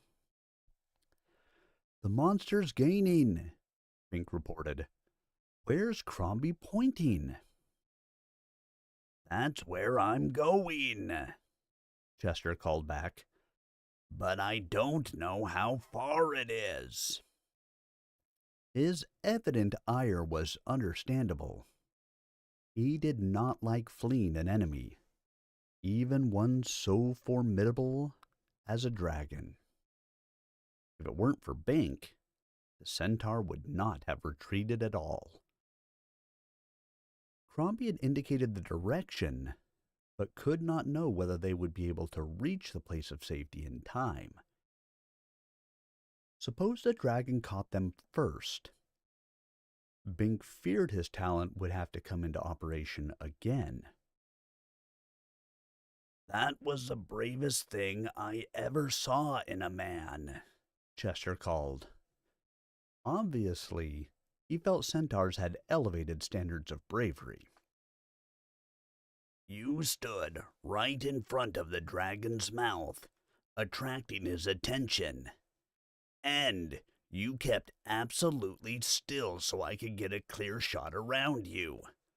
You could have been fried." Or skewered by the centaur's arrow. But centaurs seldom miss their targets. "That wasn't bravery," Bink replied. "I was too terrified to move a muscle." "So? And what about when you spiked your sword into old Fire Snoot's neck?" That had resembled bravery. How could Bink explain that the protection provided by his devious talent made such acts easier? Had he really believed he might get killed, he might never have had the nerve. "I only did what you two were doing, attacking, to save my hide." Chester snorted derisively and charged on. The dragon continued to gain. Had it been a flying one, they would have been lost. Except that the flying dragons were smaller and consequently less powerful. But any dragon was real trouble, unless the one being attacked had nullifying magic. Now the dragon was coming within torching range. There was dirt on its nose, but its fires remained stoked. It opened its mouth. Chester dropped into a hole. "Hang on!" the centaur cried belatedly. "It's a crevice too broad to leap." Evidently so. Bink narrowly avoided doing a somersault over Chester's tail, hung on, and landed with gut-jarring impact. The walls rose up rapidly on either side. They must have approached this chasm obliquely, so that it was easy to rush down inside it. This must be the escape Crombie had indicated. Indeed, the griffin was angling down to join them. But the dragon followed them into the crack. Its long, sinuous body was well adapted to this type of fissure. There was no crevice a centaur could hide in. But soon, it would be too narrow for the dragon. That made Bink uncertain. Could this be a diversion and not the escape route? Suddenly, Chester skidded to a halt. "Don't stop!" Bink cried. "The monster's right behind us!" "Some escape route that feather-brain picked for us," Chester muttered with disgust. "We'd better fight the dragon." "We'll have to," Bink said, turning around to face the centaur's head. "We can't outrun it." Then he saw what had stopped Chester. "Nickelpedes!" he cried with new horror. The dragon saw the nickelpedes too. It skidded to a halt and tried to turn about, but the crevice was too narrow for effective circling. It might have looped up and over its own body, but that would have meant exposing its neck again, where it had already been stung. Crombie came to land between them. "This was your way out, Birdbrain?" Chester demanded as the nickelpedes scuttled close, forming living barricades wherever there were shadows, cutting off likely escape. "Squawk!" the griffin replied angrily. He understood both the language and the insult perfectly, though he could not reply in kind. He stood up, wings furled so they would not bang against the close walls and get smudged. He closed his eyes, whirled awkwardly, and pointed with a forepaw. But the paw was not firm. It wavered across half a circle. A few bold nickelpedes attacked. Each was girt with about 500 legs and a single set of pincers, and each had a taste for fresh meat. A single nickelpede could be killed, with a certain amount of effort and unpleasantness. 100 were insurmountable without extraordinary armor or magic. But the attempt had to be made, or if there was one thing worse than being roasted by a dragon, it was being gouged by nickelpedes. The dragon yelped. A nickelpede had clamped on its smallest front claw and was gouging out a disk of substance nearly an inch across. The dragon's claws were iron, but the nickelpede's pincers were nickel hardened by magic. They could gouge from almost anything. Chester chuckled grimly. Then the centaur leaped high, emitting a cry like a neigh. Another Nyckelpede had scooped out a piece of one hoof. Chester came down, stomping the little monster hard, but the Nyckelpede scuttled to the side, avoiding the blow, while others attacked Chester's remaining hooves, and the dragon chuckled. But their predicament was not funny. The crevice was deep, with a level footing below sheer vertical stone walls. It was too deep for Bink to jump out of. He might have made it by standing on Chester's back, but how would the centaur himself get out? The dragon could lift its head that high, but not its 4 feet. Only the griffin might escape, except that the narrowness of the cleft prevented him from spreading his wings far enough. He had glided into a landing, but taking off required more vigorous action and lift. With Chester's help, he might get high enough. But again, what about Chester? They were trapped as much by the situation as by the walls. Very soon, they would all be food for the swarm, if they didn't get out of here. Yet, the dragon blocked the exit. At this stage, the dragon was fidgeting about, trying to hoist its body off the ground so that it would not get gouged in a tender place, while the Nyckelpedes went gleefully for its feet. Chester was performing similarly. So was Crombie, who could not fly at the moment. And Bink himself, whose extremities were the most tender of all? Where was his talent now? It's only the sunlight that holds them back, Chester said. When the sun moves over, they'll all be on us. Bink looked at the line of shadow. At the moment, the sun was high. There was only a small shadowed area. That area was packed with the pinching monsters. Only one Nyckelpede in 100 ventured forth into the light, scuttling across to the shadow of someone's body. But even so, there were a dozen or more coming. Then, Bink had an inspiration. "We must cooperate," he cried. "All together, before we all get eaten together." Of course, Chester said. But how do we get rid of the dragon? I mean cooperate with the dragon. Chester, Crombie, and the dragon looked at him, mutually startled. All of them were still dancing in place. A dragon's too dumb to cooperate, even if it wanted to, Chester objected. Even if there were any point, there's just a pilot light in the monster's brain. Why help it eat us? There would have to be a truce, Bink said. We help it, it doesn't eat us. The dragon can't turn about.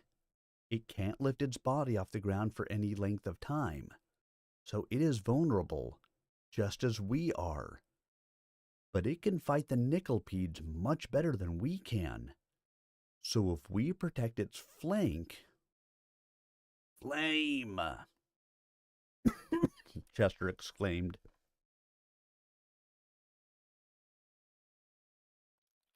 Nyckelpedes hate light, and Flame has lots of light. Right, Bink said. So if we protect its dark side, and its feet.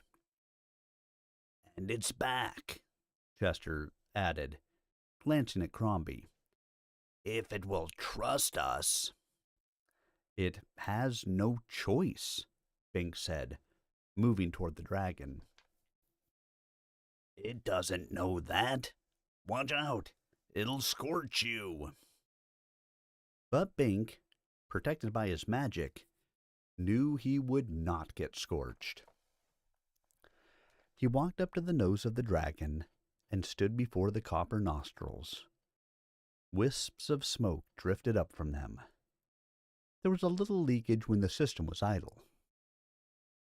"Dragon," he said, "you understand me, don't you? You can't talk, but you know we're all in trouble now, and we'll all get gouged to pieces and consumed by the Nickelpedes unless we help each other fight them off." And he jumped to avoid the onslaught of another Nickelpede. The dragon did not respond. It just looked at him. Bink hoped that was a good sign. He drew his sword, sighted at the Nickelpede between his feet, and impaled it neatly on the point. The thing clicked its pincers as Bink lifted it, undead, and it strove to get at anything gougeable. From this vantage, the pincers were circular. The Nickelpede normally clamped onto its target with a few hundred legs and scooped inward to cut away a shallow disc of flesh. Horrible. "I can nullify one Nickelpede at a time," Bink continued, showing his captive to the dragon's right eye. "I could sit on one of your feet and protect it. My friend the centaur could defend your tail. The griffin is actually a transformed soldier, another friend. He could watch for enemies dropping on your back and crunch them in his beak. We can help you if you trust us." How can we trust it? Chester demanded. Still, the dragon did not react. Was it stupid or comprehending? As long as it listened, Bink had to assume that all was reasonably well. "Here's what we have to do," he continued hurriedly, as the shadow advanced and the Nickelpedes grew bolder. 3 were coming at Bink's own feet now. It would be hard to spear them all in time. "The 3 of us must climb over you to get to your tail and back feet. Crombie will perch on your back, so you will have to let us pass and tolerate our weight on your body. We'll do what we can to keep your scales intact, but the main job is yours. Once we get clear, you scorch the whole mass of Nickelpedes in the crevice before you. Fry them all. They don't like light, and will clear out. Then we can all back out of here. Agreed?" The dragon merely stared at him. Had it really comprehended? Chester took a hand. "Dragon, you know centaurs are creatures of honor. Everyone knows that. I give my word. I will not attack you if you let me past. I know Bink. Even though he is a man, he is also a creature of honor. And the griffin..." He hesitated. "Squawk!" Crombie said angrily. "Crombie is also a creature of honor," Bink said quickly. "And we assume you are too, dragon." Yet the dragon still stared at him. Bink realized he would have to gamble. The dragon might be too stupid to comprehend the nature of their offer, or it still might not trust them. It was possible it had no way to respond. They would have to gamble on the last alternative. "I am going to climb over your back," Bink said, My friends will follow me. The truce will hold until we all get out of this crevice. Truce. He had learned to appreciate this mode of compromise over a year ago, when he and Chameleon had made truce with the evil magician. That arrangement had saved them all from disaster in the wilderness.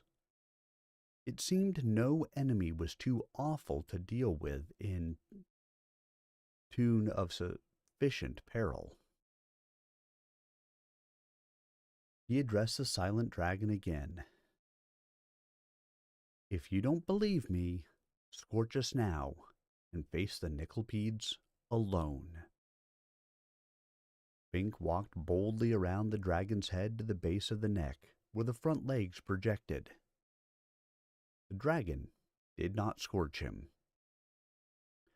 He saw the wound he had made in the neck, dripping ichor that a Nyckelpede was greedily eating as it landed. The little monster was gouging discs out of the stone floor to get every last bit of the delicacy puddling there. The Nyckelpedes had to be the most rapacious monsters for their size in all the land of Xanth. Bink sheathed his sword after wiping off the impaled Nyckelpede, then stretched up his hands and jumped. His head and chest cleared the top of the leg, and he was able to scramble over the scales. Because they were lying flat, they did not cut him, so long as he did not rub them the wrong way. The dragon did not move. "Come on, Chester, Crombie," he called back. Prompted by his call and the encroaching Nyckelpedes, the two creatures followed. The dragon eyed them warily, but held its flame. Soon the three assumed their battle stations. Just in time. The Nyckelpedes had massed so thickly that the shadowed walls were bright with their highlights. The shadow was advancing inexorably.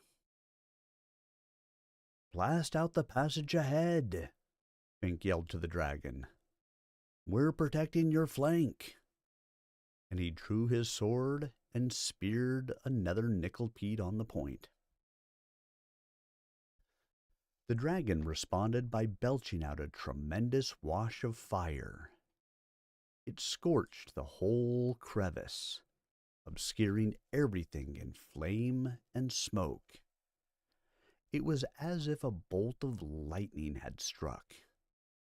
Nyckelpedes screeched thinly as they fell from the walls, burning, some even exploding.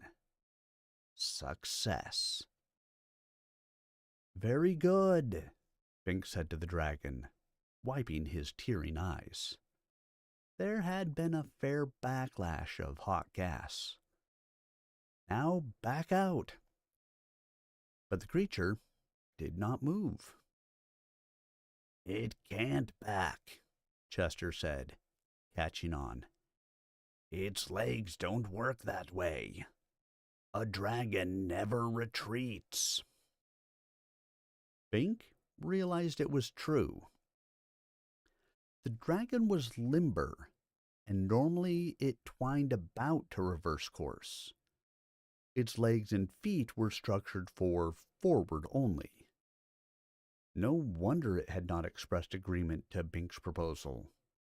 It could not perform. Without words, it could not explain. Any negation would have seemed to be a refusal of the truce. Even a really intelligent creature would have been in a dilemma there, and the dragon was less than that. So, it had shut up. "But that means we can only advance deeper into the crevice," Bink said, appalled. "Or wait until dark."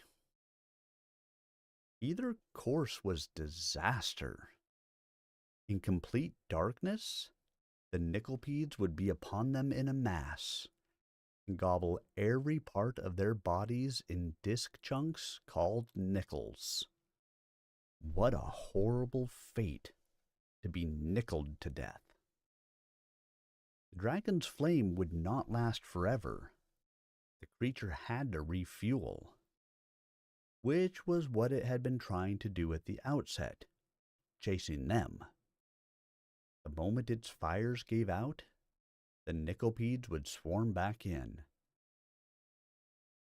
"The dragon can't be saved," Chester said. "Get on my back, Bink. I'll gallop out of here. Now that we're past the obstruction, Crombie can leap from its back and fly." "No," Bink said firmly. "That would violate our truce.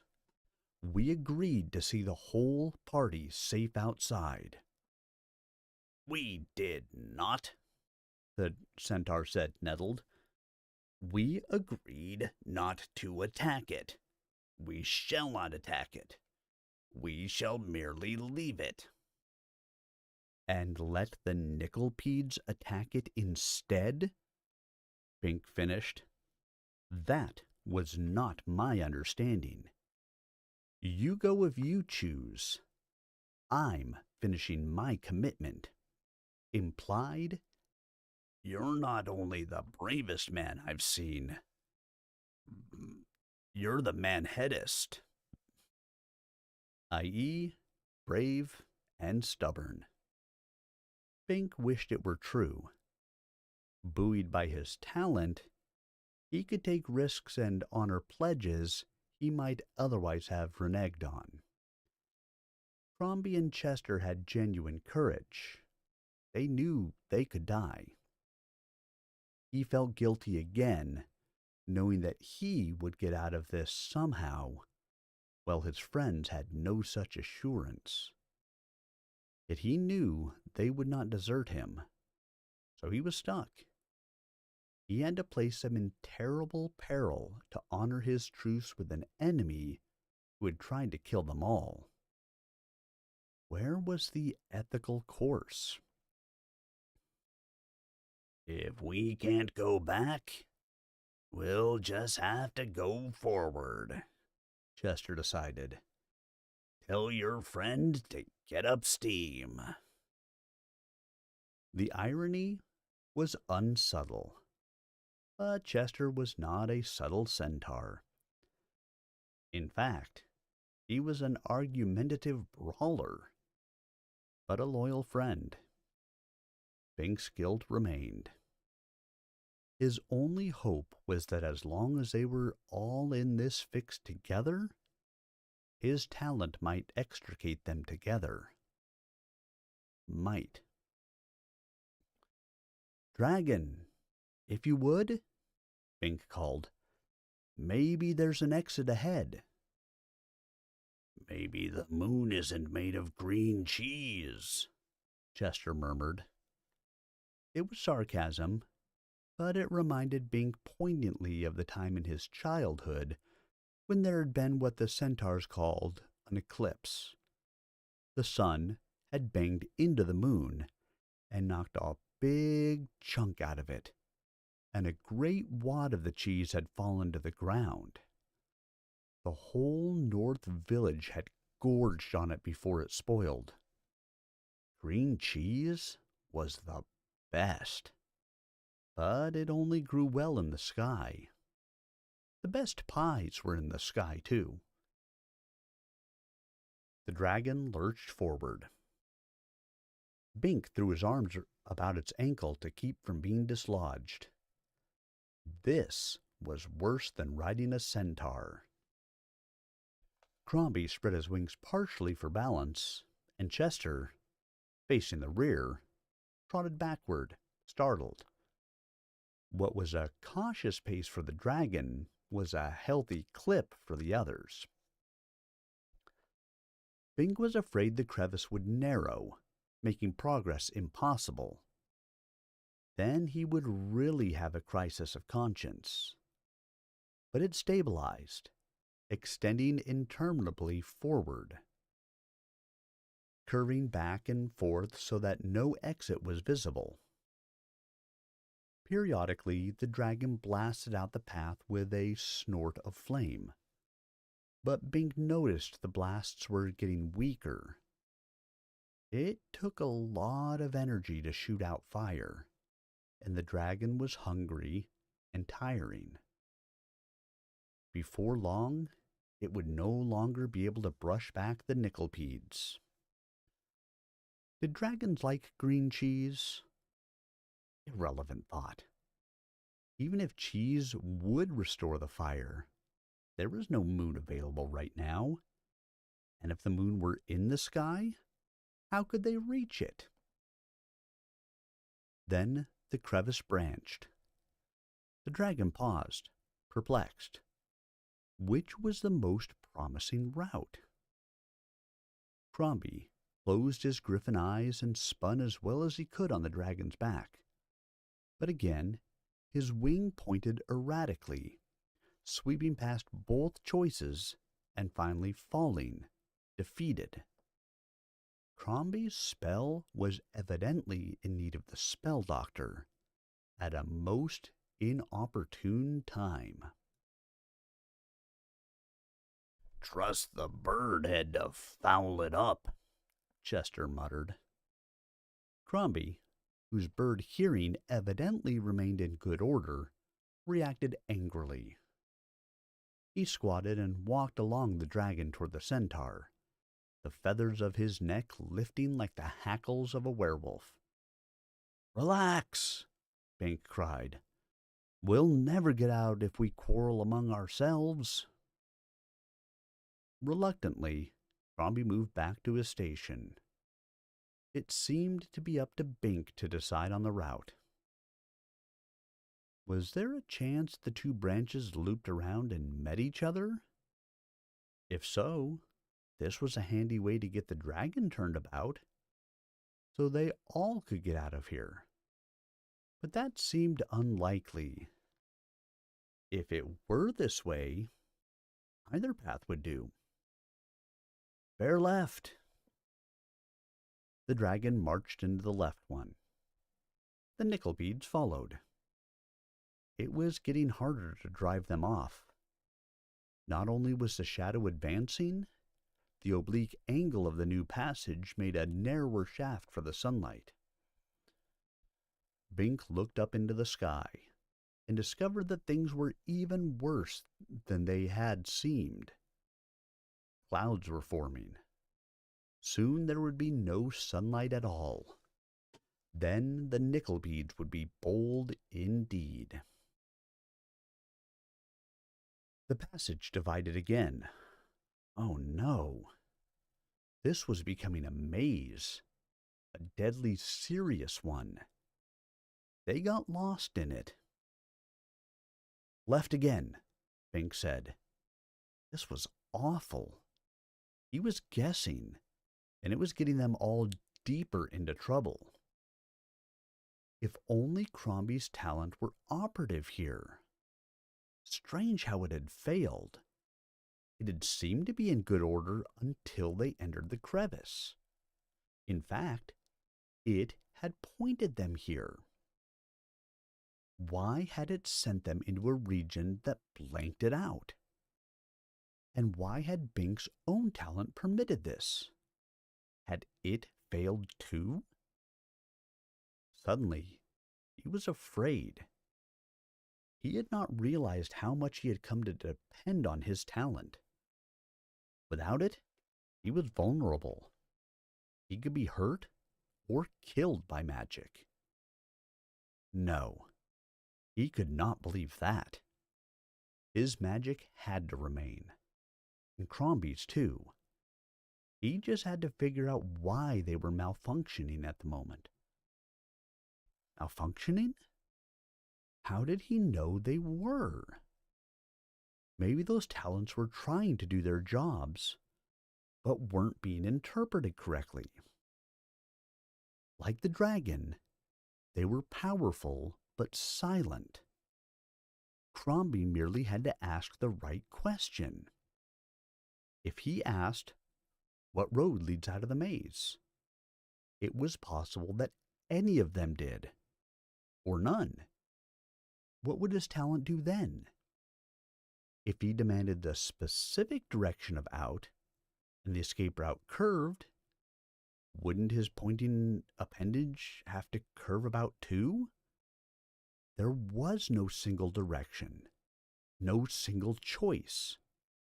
Escape was a labyrinth. So Crombie was baffled, thinking his talent had failed, when perhaps it had only quit in disgust. Suppose Bink's talent was aware of this. It would not worry. It would show him a way to make Crombie's talent operate in due course. But it would be better if Bink figured that out himself, because then he could be sure that all of them escaped. That way, both friendship and honor would be preserved. So now the test of his mettle was upon him.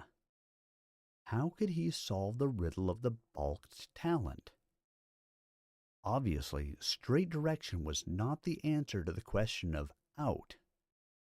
Yet, Crombie's talent was directional.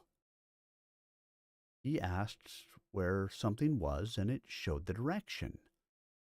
If direction were not the answer in this case, what was?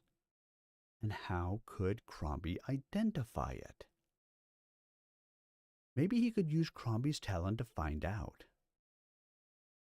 Crombie, he called around the dragon's body, where is something that will get us out of here?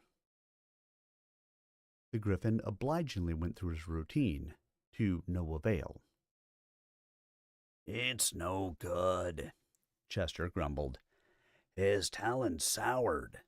Not that it ever was much good. Now if I had a talent. Crombie squawked, and the tone was such that it was obvious the centaur had been treated to a rich discourse on prospective orifices available for shoving such a talent. Chester's ears reddened. That's what you're along to find out, Bink reminded him. Right now, Crombie is all we have. I think there's a key if I can only find it in time. He paused to skewer another nickelpede. The things died slowly, but they didn't attack after skewering. They couldn't. Their companions gobbled them up immediately. Soon it would not be able to concentrate on anything but nickelpedes. Crombie, where is something that will show us how to get out of here? You just asked that, Chester grumbled. No, I modified the language slightly. Showing is not the same as... He stopped to watch the griffin. For a moment, it seemed Crombie's talent was working, but then his wing wavered back and forth and gave up.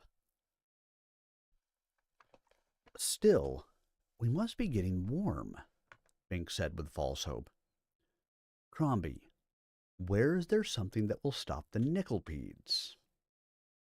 Crombie's wing pointed straight up. Sure, Chester said, disgusted. The sun. But it's going behind a cloud. At least it proves his talent is working. They came to another fork. Crombie, which fork will bring us fastest to something that will help us? Bink asked. The wing pointed firmly to the right. Hey, it actually worked, Chester exclaimed mockingly. Unless he's faking it. Crombie let out another vile-sounding squawk, almost enough in itself to scorch a few nickelpedes. But now the cloud covered the sun, sinking the entire cleft in awful shadow. The Nickelpedes moved in with a multiple clicking of satisfaction and anticipation and garden variety greed.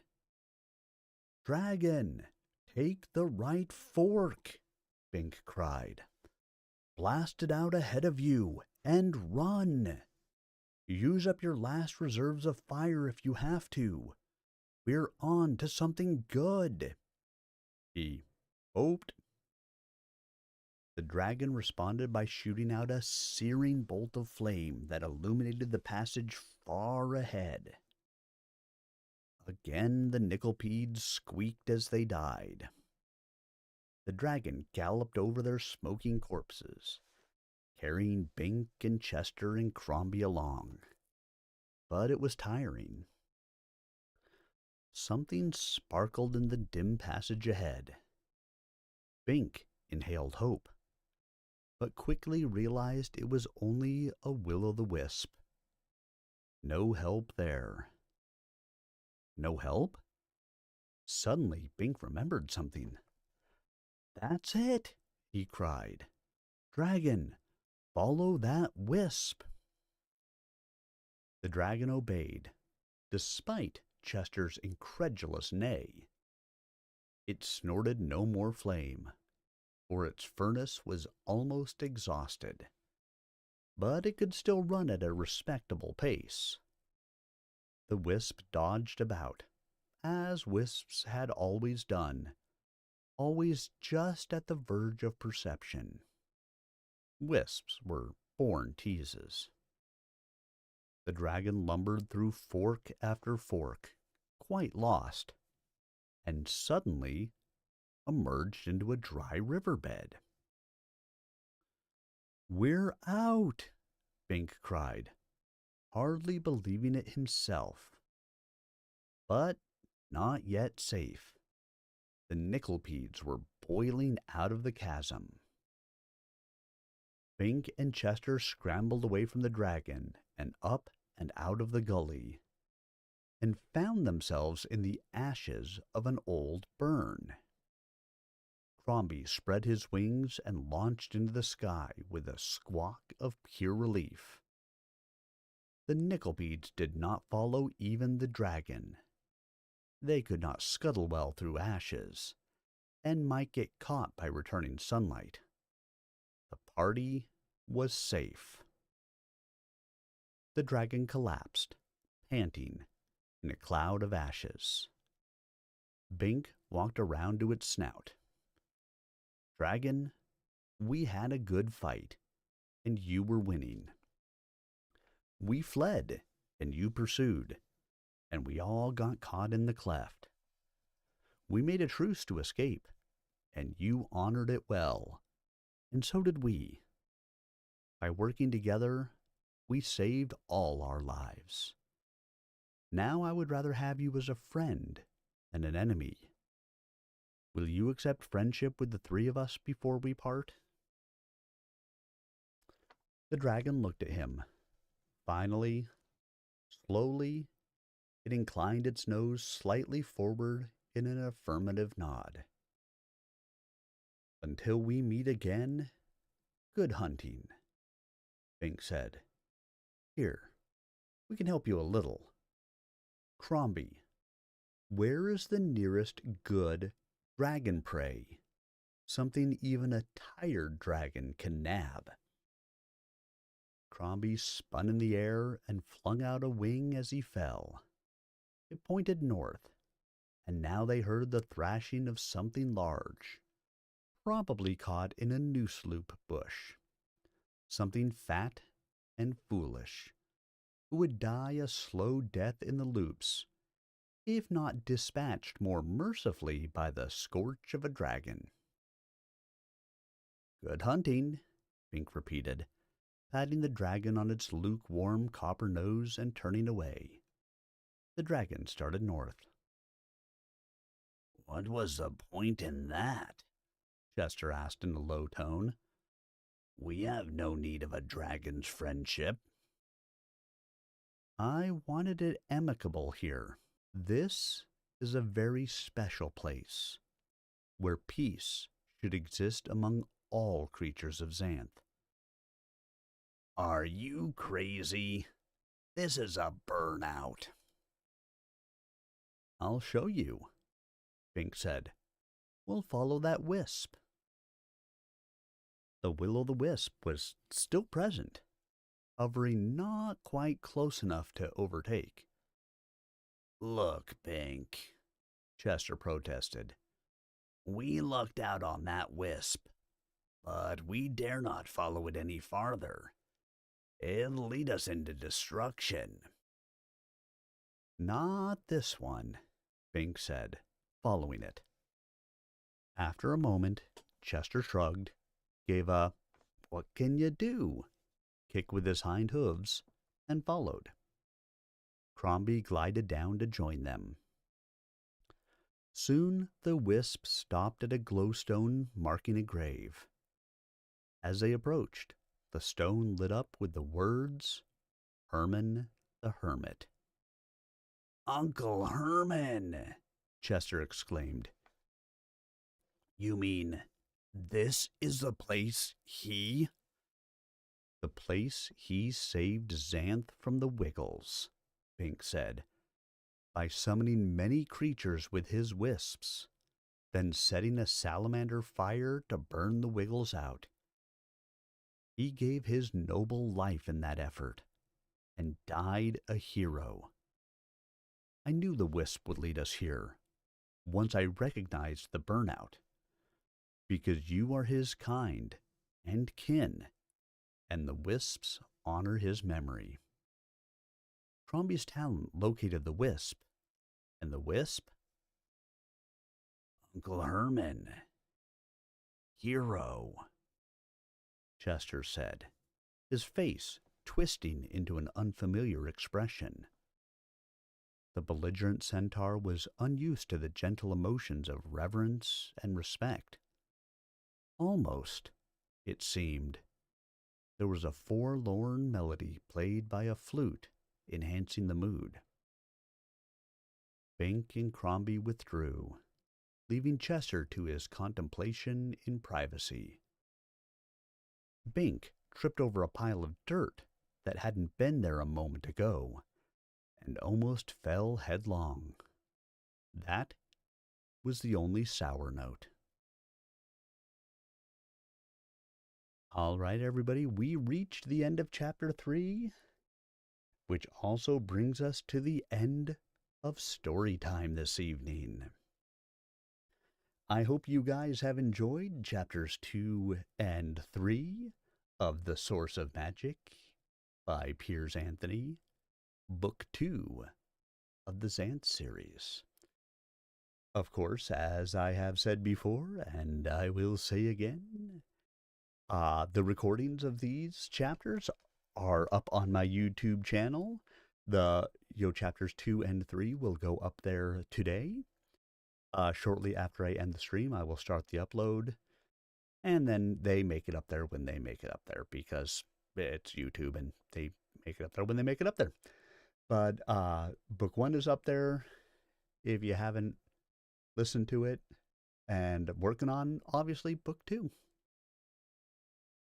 Tomorrow, we are looking at Bloodlords, a Pathfinder adventure, run by moi. So we'll go and have ourselves a little bit of Bloodlords fun tomorrow, and then Thursday should be some good old Stompy Mech fun. Thank you to all of you. The greatest gift that you can give to a streamer is the gift of your time, and I appreciate that you guys have given me the gift of yours this evening, whether it was for 5 minutes or for 2.5 hours. I hope you guys are really enjoying these Story Time Tuesdays and are enjoying them as much as I am. Hope you guys have yourselves a wonderful evening, and I hope to see you guys all again tomorrow. Good night, everybody.